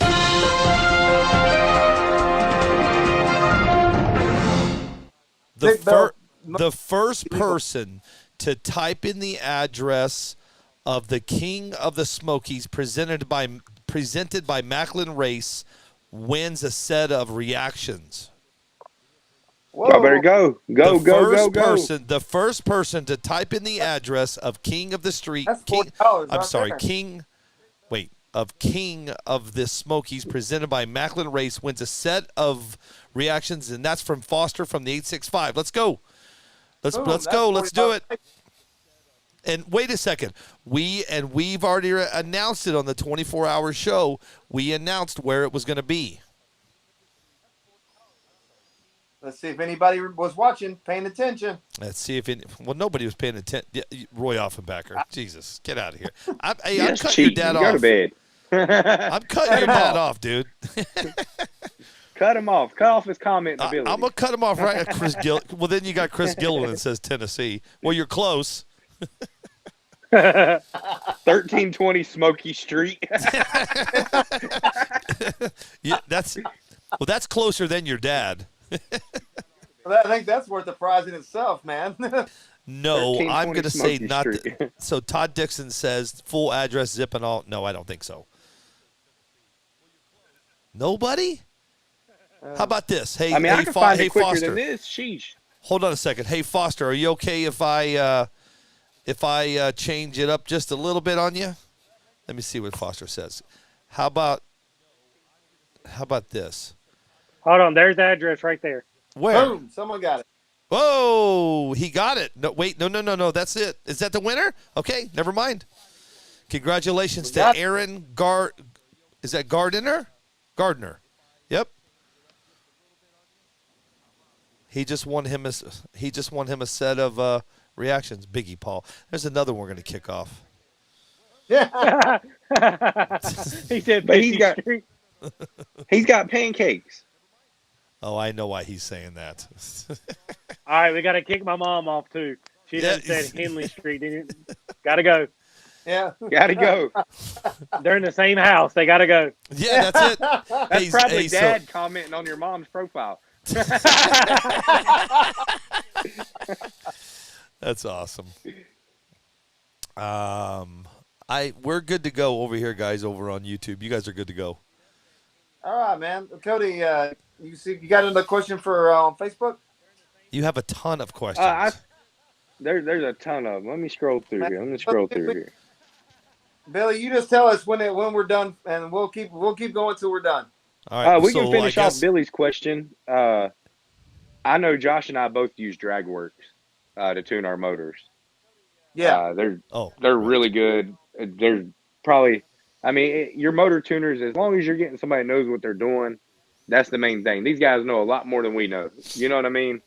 I'm not a motor tuner myself. I'm an ESC tuner. I can tune the ESC, but as far as motors go, that's taboo to me. So I let somebody else handle that side of things for me. Yeah, that's expensive to learn how to do that.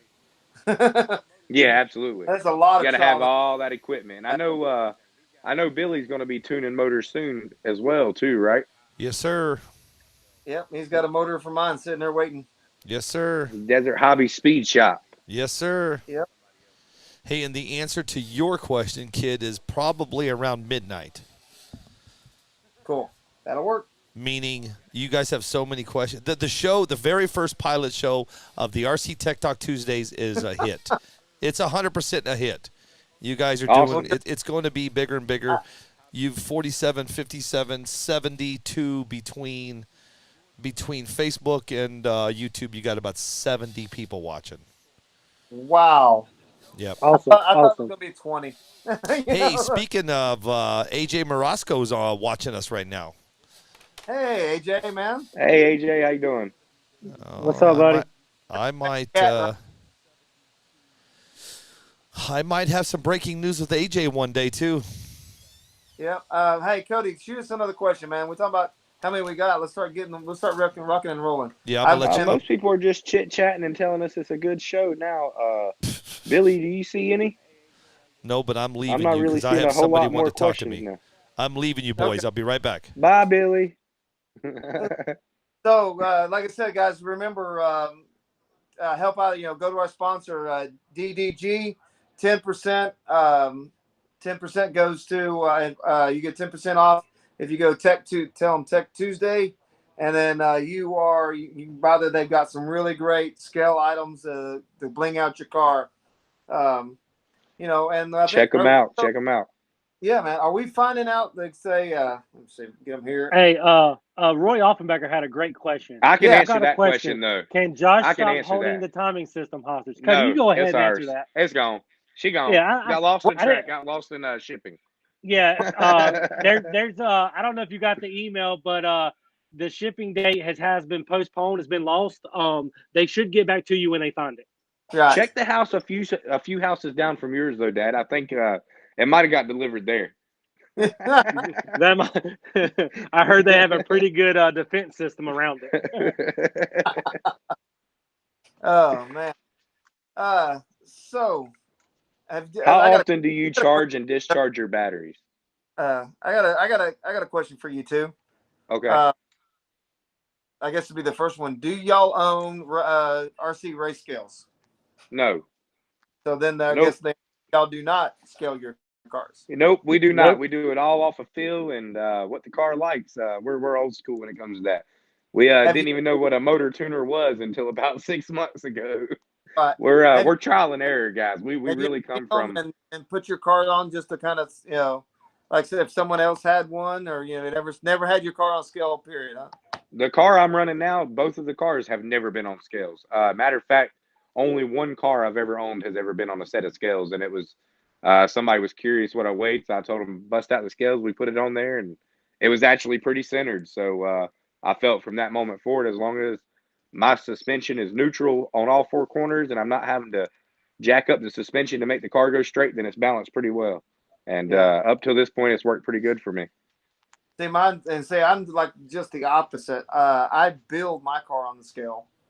Where I'm from the moment that car can have wheels on it, they're sitting on the scales.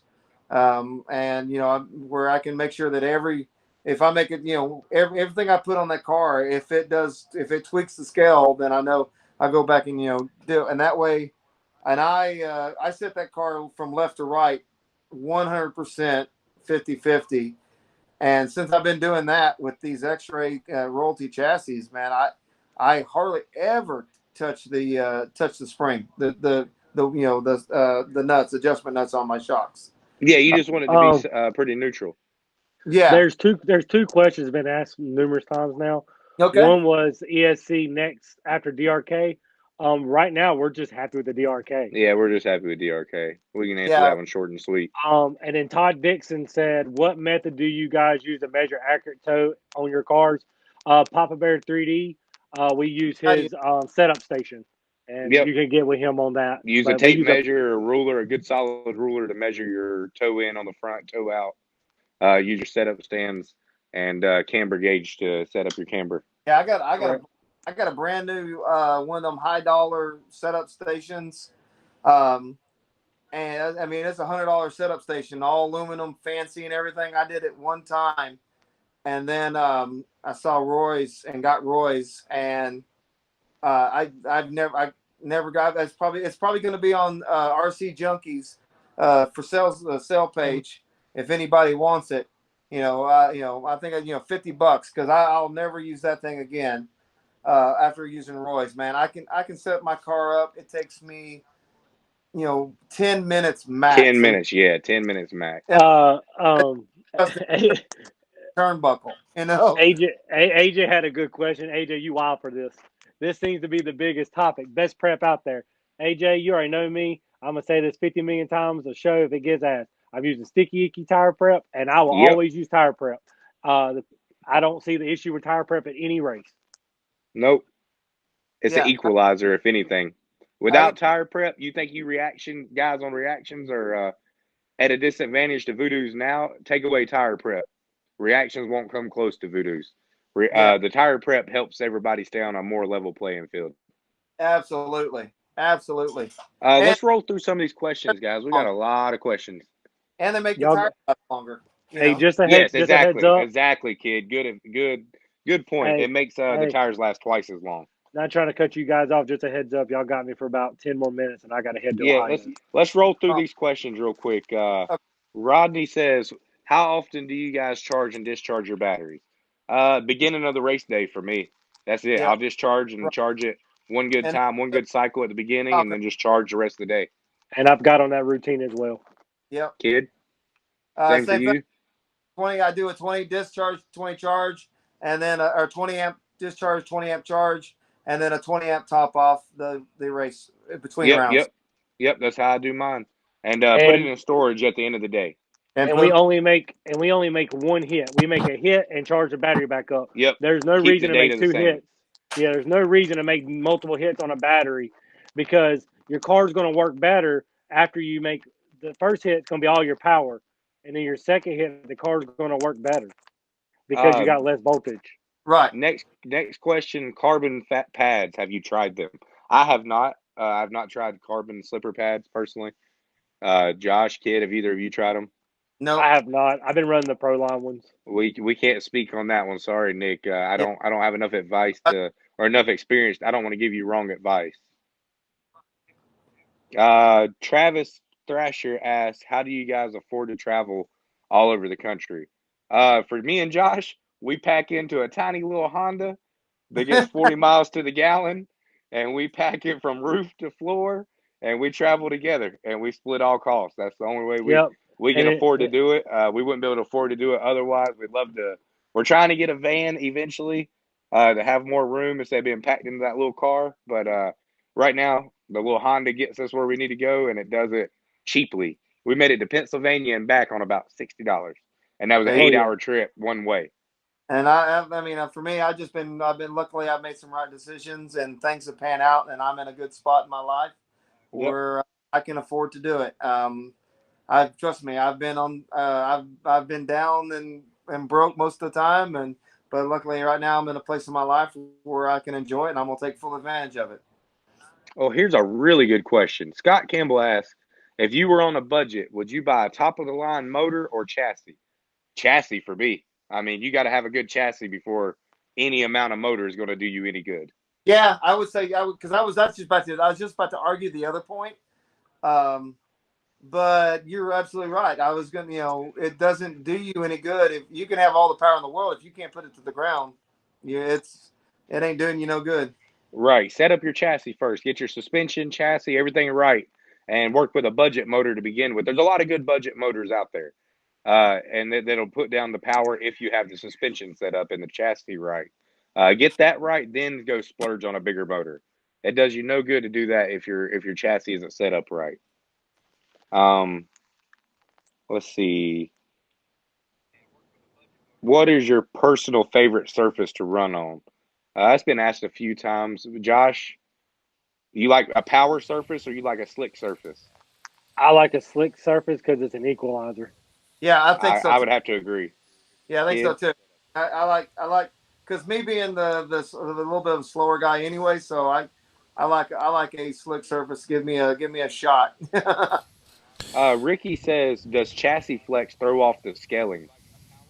I can't answer that, kid. The what We now? haven't had that problem. Does chassis flex throw off your scaling when you're scaling cars? I Hey, don't scale my car, so I can't touch on that.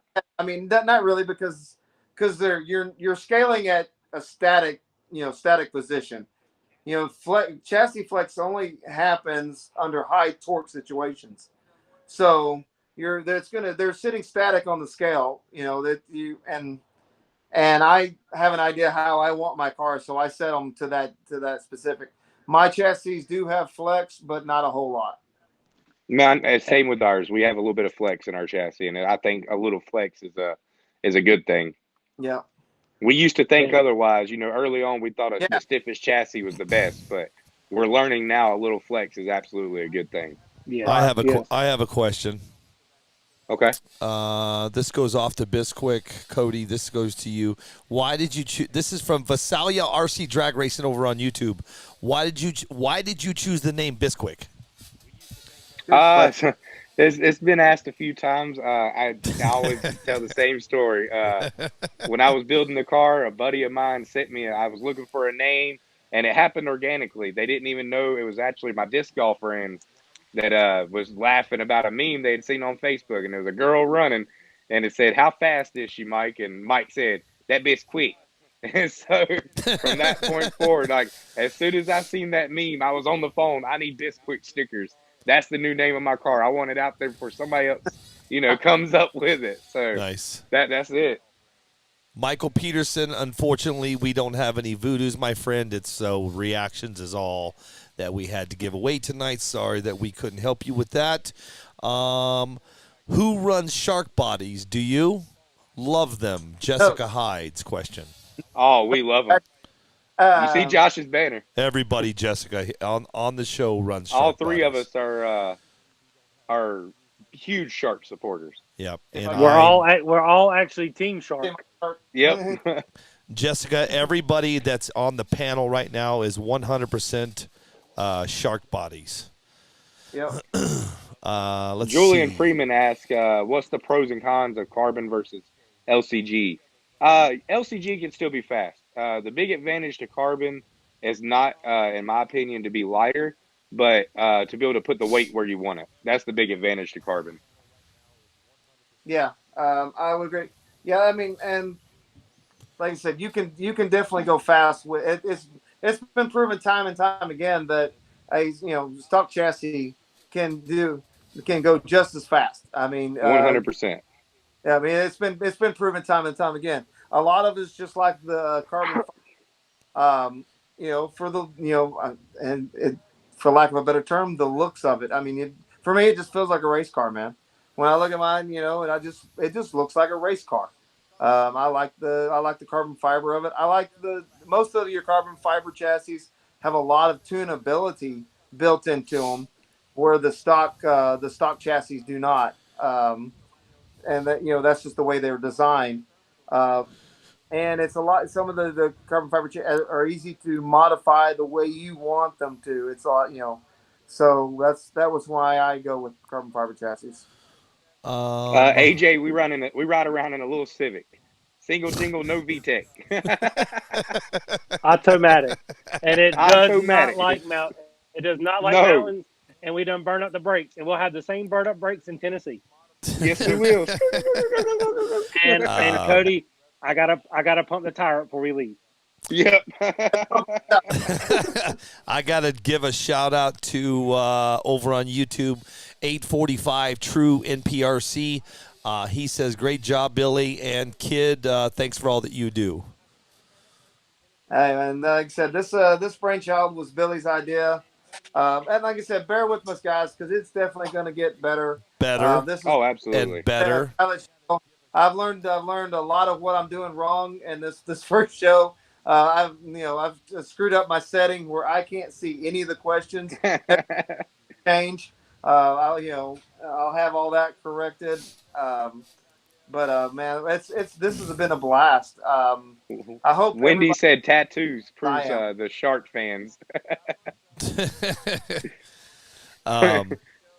I've got, I can tell you this, guys, everybody listening. Number one, you always know what I tell you is thank you for even thinking about joining us, because we really, all of us, I can speak for all four of us, we truly appreciate you taking the time out of your day just to hang with us. And I promise you it will get better as the weeks keep going.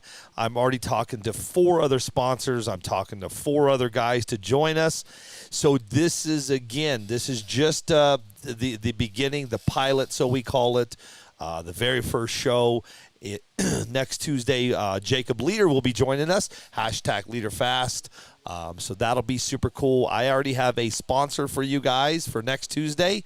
I won't even talk about it till after the show and let you guys know who it is, because we already have a sponsor. That's DDG. That's Davis Designs and Graphics. If you guys want to buy anything from him, find DDG over on Facebook. Let him know that you saw the show, and he will give you, Kid, is it 10% off? And when they message him, they need to type in the word Tech Tuesday, and they will get 10% off. RC Tech Talk. Yeah, Tech Talk. Or no, it's Tech Tuesday. Tech Tuesday, and they get 10% off. Okay. 2 more questions on YouTube. And Josh, do you got to get going right now? I do. Okay. You know what, everybody? Josh Thanks, hashtag Trash Money, for hanging out with us, dude. And until we meet again next Tuesday, man, be safe out there on your travels. And good luck. Yeah, man. All right. You be Thanks, safe. everybody. Thanks, everybody, for having me on tonight. And shout out to Cody and Kid for doing their thing tonight. And thank you, Billy, for allowing us to do this. And You got it. I'll see you guys next Tuesday. It's only Yeah, going to we're get gonna better. knock it out of the park, guys. Man, hey, Later, thanks. Josh. Safe Later, travels, buddy. Bubba. See ya. Later. Later, man. Safe. And then there was 3. Boom. Hey, John, now- Cody, this goes off to you. Is this comes from Chad Alvarez? Is Castle a budget motor? Castle, they're on the cheaper sides of things as far as price goes, but I wouldn't necessarily call it a budget motor. I mean, they make good stuff. They make good quality products. Definitely. I mean, was As far it? as drag racing goes, it's not your preferred choice, but I wouldn't call that a budget motor. When I say budget motors, I'm speaking more along of like your eBay motors or your $40-$50 turn motors, stuff like that, versus going out and spending $140 or to $200 on a motor. Right. One more over here. This comes over on YouTube again. Vasalia RC Drag Racing says, "What's your preference, eliminator or slipper?" That goes to. Let's go off to Cody. Just lock it all the way down. I don't use the slipper for any type of tuning. I don't have an eliminator on mine, but I do lock it as tight as I can. If you could get an eliminator for yours, Cody, would you switch to eliminator? Oh, absolutely, 100%. Yeah, that's what I thought. If anybody out there knows of an eliminator that'll work on a Pro Line 32 pitch gear, please reach out to me because I would definitely run it. I just have not found one yet. Maybe I don't know everything, so definitely somebody out there may know of one that I can switch to. But yeah, Pro Line 32 pitch gear. If you can find a eliminator that'll work with that, please hit my inbox. Yeah, I got real lucky. X-Ray came out with it. They have a factory one that's perfect, made exactly for it. So, and Lynn's right. Josh was fast with a Castle setup for a long time. So Castle, I wouldn't consider, like I said, a budget yeah, I was gonna say build. same thing. I was when you were saying that, I was like, man, I know somebody was running one not too long ago. For a long time. Josh ran one for yeah. a really long time. Yeah, I mean I've never considered Castle a budget. No. I think you're good over on YouTube, man. Okay, how are we looking on Facebook? It looks like we've about caught up on all the questions. Anybody got see. any last minute questions in here? Or anybody? Did you anything already else? get Oh, here's a one. Chris asked if we balance our tires. Kid, do you balance yours? No, I'm lazy. I used to. I'll be honest with y'all. I used to balance my tires. I used to spend hours upon hours upon hours balancing tires, and it was monotonous. And I never honestly seen an advantage to it. As long as you glue your tires and put your foams in good, then yes, you're going to have a good balanced tire. I mean, you don't really. You're adding weight to your rotating mass. That's the big problem. The problem is that with you just said it, you balance your tires with the foams in it. As soon as you rotate that tire with the foam in it, now the foam moves. You've just destroyed that balance that you have in it, and now it's not the same. But it's no longer balanced. So if the only way you can get a true balanced tire is without if you're running reactions without foams, and that's the only way to keep them to keep your balance job true. The second you put a foam in there and you run it and you balance it and you run it, you can bring it back and put it on the balancer. You'll find that balance is gone. So and Travis Thrasher makes a good point. Yes, like I said earlier, if you lock your slipper all the way down really tight, you can bend your shaft. I've done it. So be careful of that. Just a little disclaimer.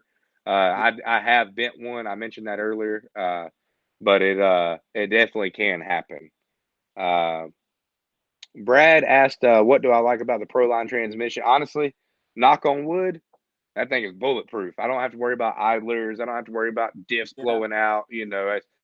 that's the biggest thing. I mean, for me, is it's all about consistency and what's going to last. You know, if that's a big reason I still run Traxxas is because of that Proline trans.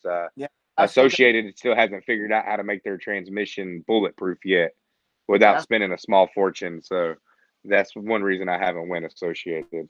yeah. I've got it in an old 13.5 car that that was running. That still run Traxxas parts, and I don't run that car anymore, but I've still got it in. I ran it, and all of as soon as it came out, I went and bought one. I converted it over to 48 pitch, put it in, rented in my Outlaw car, and then when I made the switch to X-ray, I moved it to my 13.5 car, and like I said, all you do is open it up and clean and lube your bearings every once in a while, and that thing is bulletproof. The reason I don't swap away from 32 pitch is, it's just honestly, it's just stronger. I used to spin off 48 pitch spurs, and I got tired of it, and I was like, I'm gonna find a good gearing that works, and I did, and that's what I've stuck with since then. I love the 32 pitch. And It makes it. I switched it because I literally had just bought, I think, a ton of spur gears right before that transmission came out, and I'm just like, well, what the? And I didn't even realize it. And I got the transmission in, and I'm like, well, what's this? And it didn't even fit. So I actually took the top shaft off a stock Traxxas, machined Put it in for your gears. Yeah, machined everything to where it would fit, and with my, and I converted over to 48 pitch, and then I kept getting out of. How do you do it? I'm like, man, I don't know if it's worth it or not. It's just I had $50 in spur gears that I was just going to have to throw away if I couldn't get it to work, and so that's why I did it. Yeah. Somebody asked, Chris asked, any tricks on mounting the slam body? Kid, you're the body expert.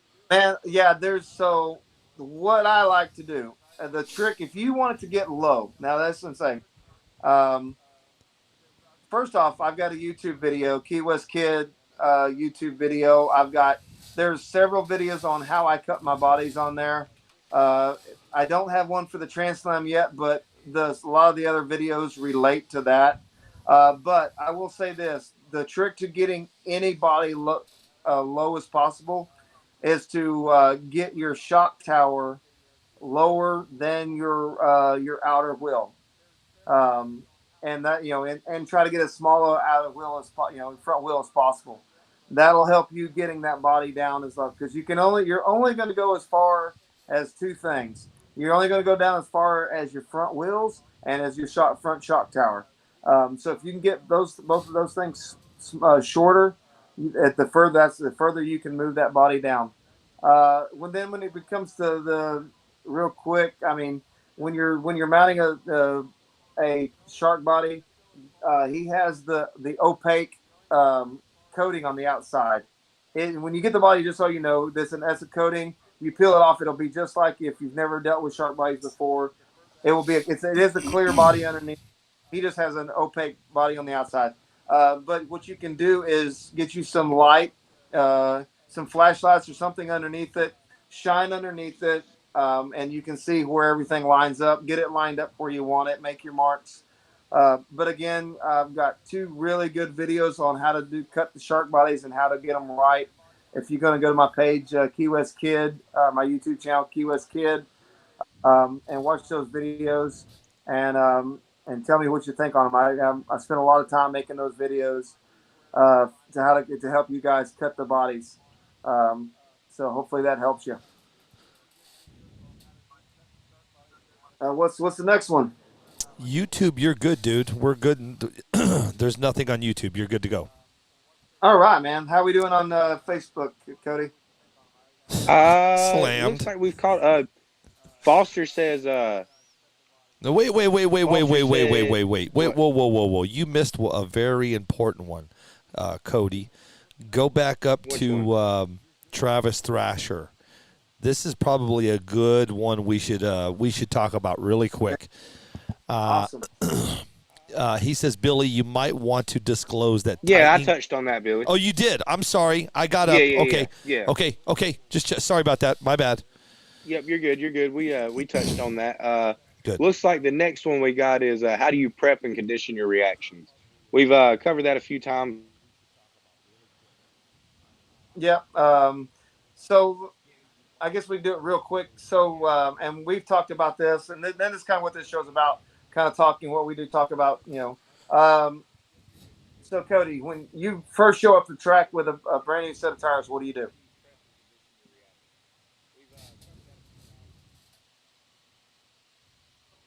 Can anybody hear me? No, I think we might have lost Cody. Yep, he'll be right. Oh, okay. Hang All tight. right. Well, No. He'll be right back. Hang tight. Hang on. okay. Let me do what I do best. Hang on. Let me say. All right. All So right. Good to go. stand by. On again. That's what happened last time I got disconnected. You're good. We Okay. got you. So, You're back. The question was All right. when you show up to the track with a brand new set of tires, voodoo or reactions, you can answer it however you want. What do you do? What's your first step? A brand new set. Yeah. Set Uh, up. I don't never use a brand new set at the track. When I get a Very good. brand new set of tires, I'll take and sand them and mount them after I mount them, get them good and broke in. Yep. Take that first take the shine off the tire essentially, and that doesn't matter if it's voodoos or reactions, DEs. It really doesn't matter. I take that shine off the tire, and Okay. then after that, I'll hit them with some beetle juice. I'll clean them real good, hit them with some beetle juice, and throw them in a bag. And then the next day when I wake up, I'll hit them with another round of beetle juice, throw them back in the bag, and I'll do that about 4 to 6 times, depending on how much I'm trying to break in or soften the tire. And then after that, then they're good to go for race day. So Brand you're new set of tires is not good, in my opinion. so you're prepping tires 4 to 5 days before your race. Oh, absolutely. Absolutely. Every week. Even if I've used the tire before, my process starts over the next week. I'll clean it after a race day. I'll clean it up real good with some brake clean, maybe a simple green, and then I'll hit it with the beetle juice and throw it back in the bag. And Nice. then once the tires are where I like them, then after race day I will beetle juice them one time, and then they're good until the next race day or until the next time I use them. Okay. Let's say. So now you've got to the track. Um, it's a pretty good track. You put the tires on the car. You go ahead and goo them at that point. No. So the first thing I do out of the bag is hit it with brake clean. I want to clean anything the bag may have or may have not put on them. Any dirt it may have gotten in transit. Whatever the case may be. First thing I do after I mount them is clean them with brake clean, and then I will goo them up. But Okay. it's definitely the brake clean first. What's your between pass procedure? Sorry, give me just a second. My phone vibrated and I dropped it. Tell your dad. Tell your Between, dad to leave you alone. I'm telling you, it's not that. No, it's other people. Um, in between passes, I will clean the tire with brake clean after a pass, get all the rocks, all the goo, all the excess goo off of it, and then let that completely dry. Make sure it's completely dry. It doesn't take long with brake clean. Yeah. Non-chlorinated brake clean. Make sure you use Right. non-chlorinated. And then after that, I'll let that dry completely. Then I'll put another layer of goo on, let that dry, and go to the line. Uh, I generally don't use my warmers when I'm using goo. It's just a personal preference. I don't feel like they need it. Um, but whenever I'm using no goo and I'm just using conditioner on a dirtier track, I definitely use my warmers. That's when I use the warmers the most. You're Okay. using heat when you're not using sticky. Well, how much time do you try to let that goo dry before you A good go? 5 minutes is usually enough. Yeah, I would think so. Yeah. Okay. I think we covered that now. I think we nailed that all the prep questions. We hit it at every angle, I'm sure. In fact, we're gonna probably have to figure out what we're gonna talk about next week. You know what? Next week's going to be What else we next got? week's going to be jam packed. But I can Oh, tell you this: I don't want to burn everybody out. You have been on for 2.5 hours, so that's one thing we don't want to do. We don't want people to think we're just going to sit here for 12 hours and talk. yeah. So Um, let's you want to do like one or two, and we can call it. Yeah, I need to make some announcements here, and actually, let me make that announcement now. Okay. Tomorrow, so check it out. I saw something on Facebook last week, and it caught my attention, and it caught my heart. And I'm going to talk about it tomorrow on What's Up Wednesday. I'm going to give you guys an update on what's going to happen tomorrow, because I think you guys. I'm not going to read the story tonight, but I'm going to tell you that I'm going to give back to somebody. I don't know who they are.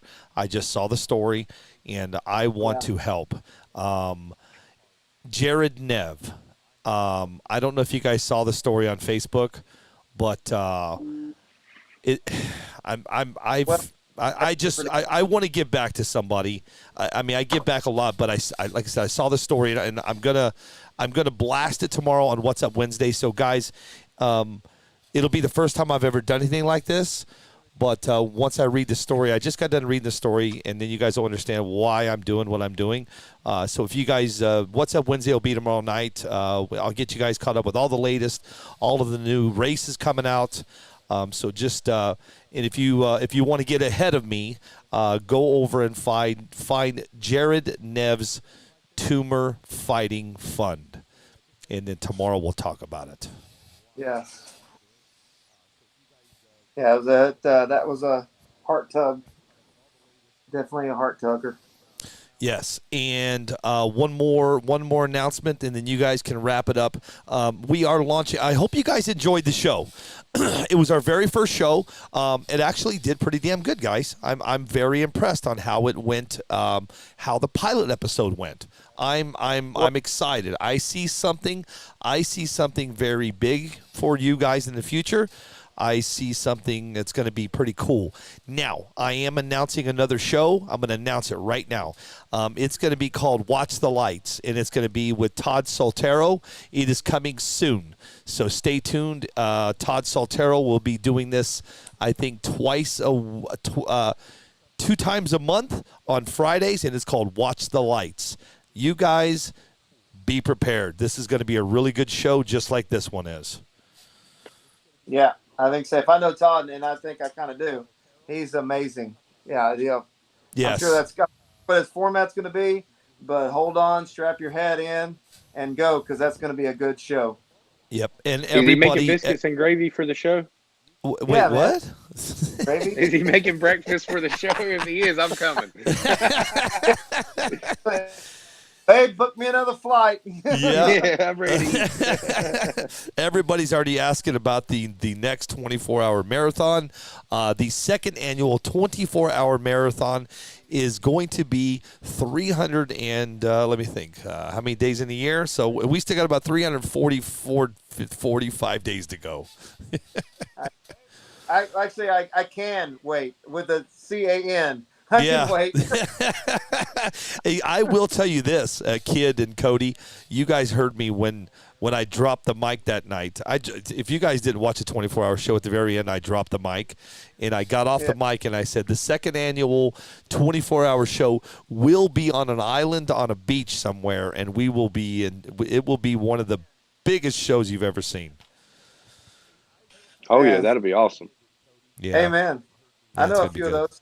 Oh, I got one more good news, and then I'm going to shut this thing down. Rudy, you guys remember Rudy, right? Yep. Rudy will be joining us next week. Oh, really? Awesome. Yep, he's going to be.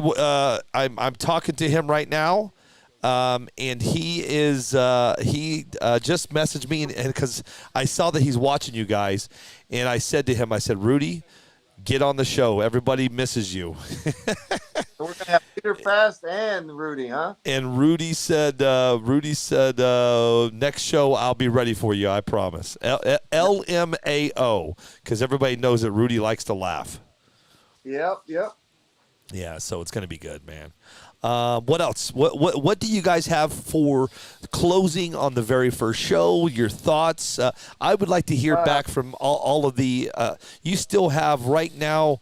You still have 40, 50, 68 listeners.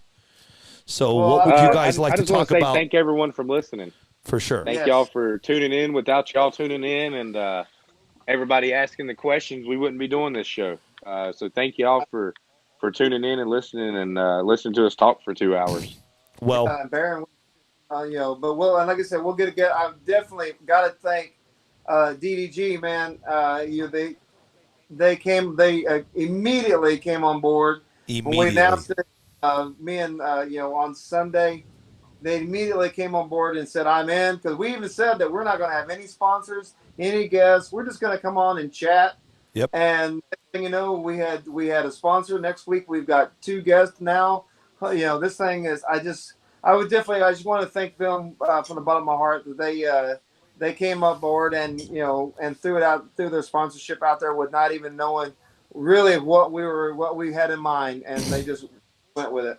Ryan Davis didn't bat an eye. He said, you know what, kid, you're right. You and I were live on Sunday.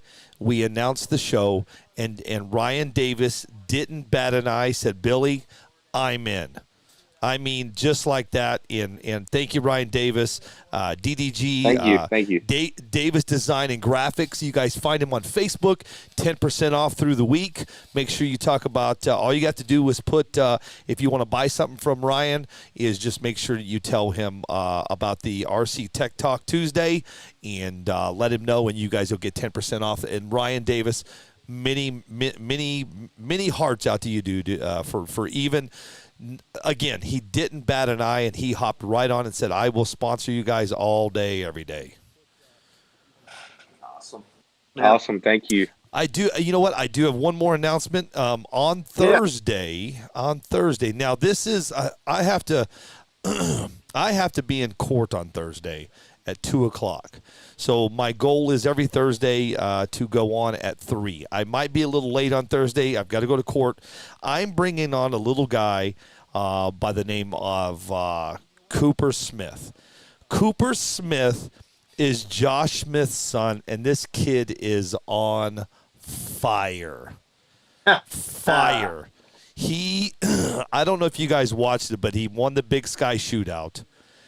And really, this kid is coming in hot. He will be on my show on Thursday again. I have court at 2.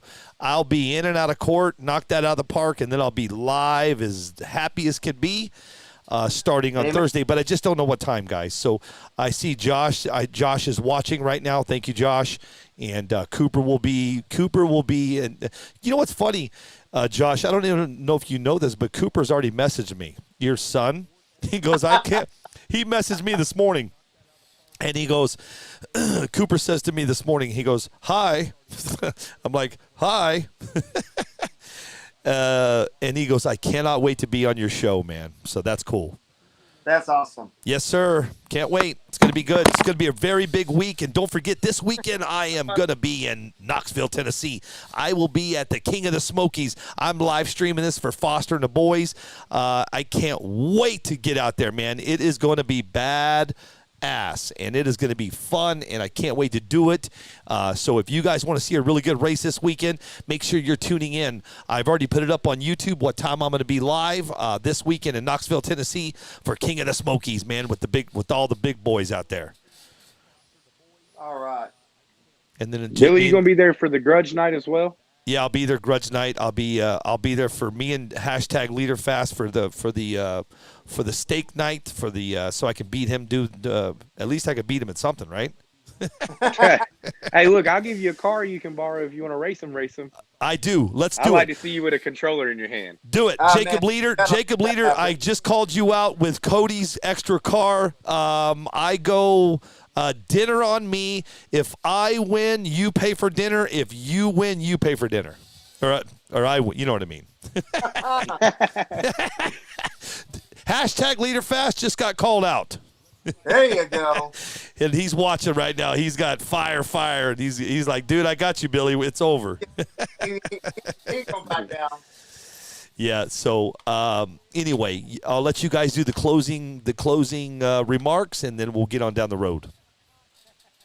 Well, again, thank you to the sponsor. Thank you to you, Billy, for setting this up. Thank you for everybody watching. I mean, without everybody's cooperation, this wouldn't have went down. Kid, always a pleasure, brother. Always a pleasure. Yeah, man. This was yeah. a blast. I had fun. Like I said, I can't wait. I can't wait for the next show. I got a list of 20 things that that I'm going to do different for next show, make next show better.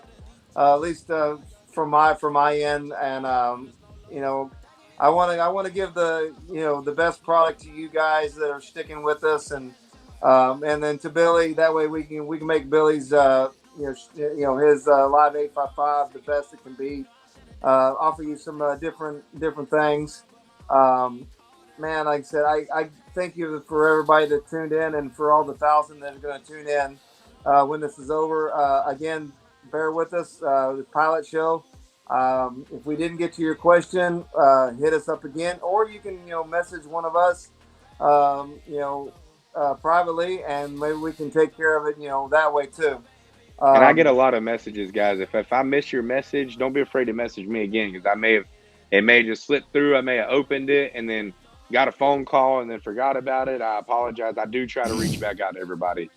Can I? Yeah, yes, that's a good point. If you see that we popped your question up or your comment to us, your direct message to us, and then we didn't say anything, man, just know that we get a bunch of these. I mean, it's weird to say that, yeah, but man, we get a bunch of messages that come in hot, and it's not that we're trying to ignore. I will not ignore anybody. I don't, because I know we've all been right where you're at. So just hit us again. You can follow me. Follow me on Facebook, Kid Sims. Follow me on Instagram, Kid Sims. Follow me on TikTok at Key West Kid. Jesus. And you can follow me on YouTube at KeyEst Kid as well. Just follow, Wade, I don't know if follow. I'll be in Maryland. Yeah. I don't know if somebody I'll be asked in you. Maryland after going to Tennessee on Saturday. So You know what? I'm on all that, so you can hit me up. All right, listen, I'm being called out like crazy. Roy Offenbacher just called me out. Jacob Leader says that he's going to use his daughter's car to race me. So I'm gonna go practice and make some hits right now, so I can beat Leader fast. Work on that tree time. Hey, our sponsor Ryan Davis, our work your tree. yeah, our sponsor Ryan Davis is actually watching, and he says thank you guys for having DDG as the pilot episode sponsor. And Ryan Davis, thank you for just hanging out with us, dude. And next week, Yeah, thank you for sponsoring the show. Also. Absolutely. And next week, don't forget, I'm going to have Jacob Leader is going to be on the show next week. I will be announcing our next sponsor, probably not till the weekend. And that's the cool thing about it is, man, people, the sponsors are pouring in. They love it, dude. So I think we might have I just got a message across my phone. Forbes magazine calls it 9 out of 10. Best RC tech show talk ever. Wall Street Journal just says 8 out of 10.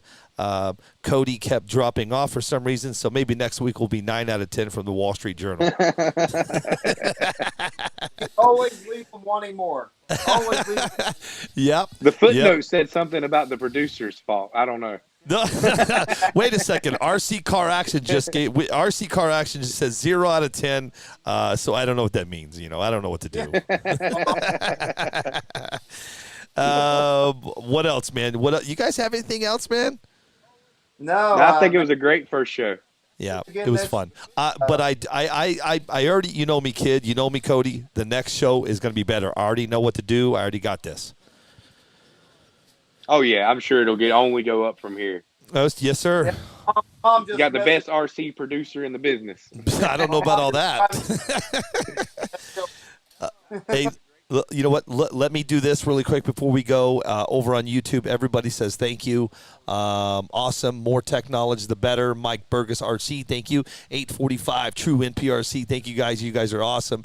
The X says thank you. Desert Hobby Crew, thank you, sir. Chris Abbott says tire prep also reduces wear and tear on car electronics, basically everything. Cody, Yep. answer that last question from Chris Abbott. What was that again? Sorry, Billy. Say it one more time. Chris Abbott from YouTube says tire prep also reduces wear and tear on car, electronics, basically everything. You finish that. That I'm is- going to get some music That is going. absolutely correct because I you're not using you're not doing big burnouts. Big smoky burnouts are hard on ESCs and electronics. So he's absolutely right. Yep. Yeah, I agree. Yep. And then I mean, they're not. You're also hard on your bearings, your Yep. transmission. The list goes on and on. Yep. You know? Yes, sir. This just in from Apple News. Billy, please stop talking. Yeah. Hey guys, again, man, well done, kid. Cody, Josh is not with us no more. Abel couldn't hang. He's in an Great attic job, somewhere. everyone. Yeah, it's awesome. It's going to be great. Next Tuesday will be even better. And don't forget tomorrow's What's Up Wednesday and Thursday. I will be on Thursday. I just don't know what time. And Kid and Cody, you guys enjoy your week. Cody, I'll see you this weekend, right? Yes, sir. Yes, sir. I'll see you in Tennessee, Bubba. All right, let's Cody, kick. Hey, let's kick hashtag. Hey, Cody, let's kick hashtag leader fast ass. Oh, that's gonna happen. Hey, here's what we're gonna do, Cody. Let's talk shit about Jacob, and then I'll hang up and he can't say nothing. You see, you eat with them first and get them all full, and you don't eat all your steak. You throw Keep on the steak sleeping. eating competition. That way, you're on point for the race. All right, guys. Hey, everybody, thank you, and we are out of here, man.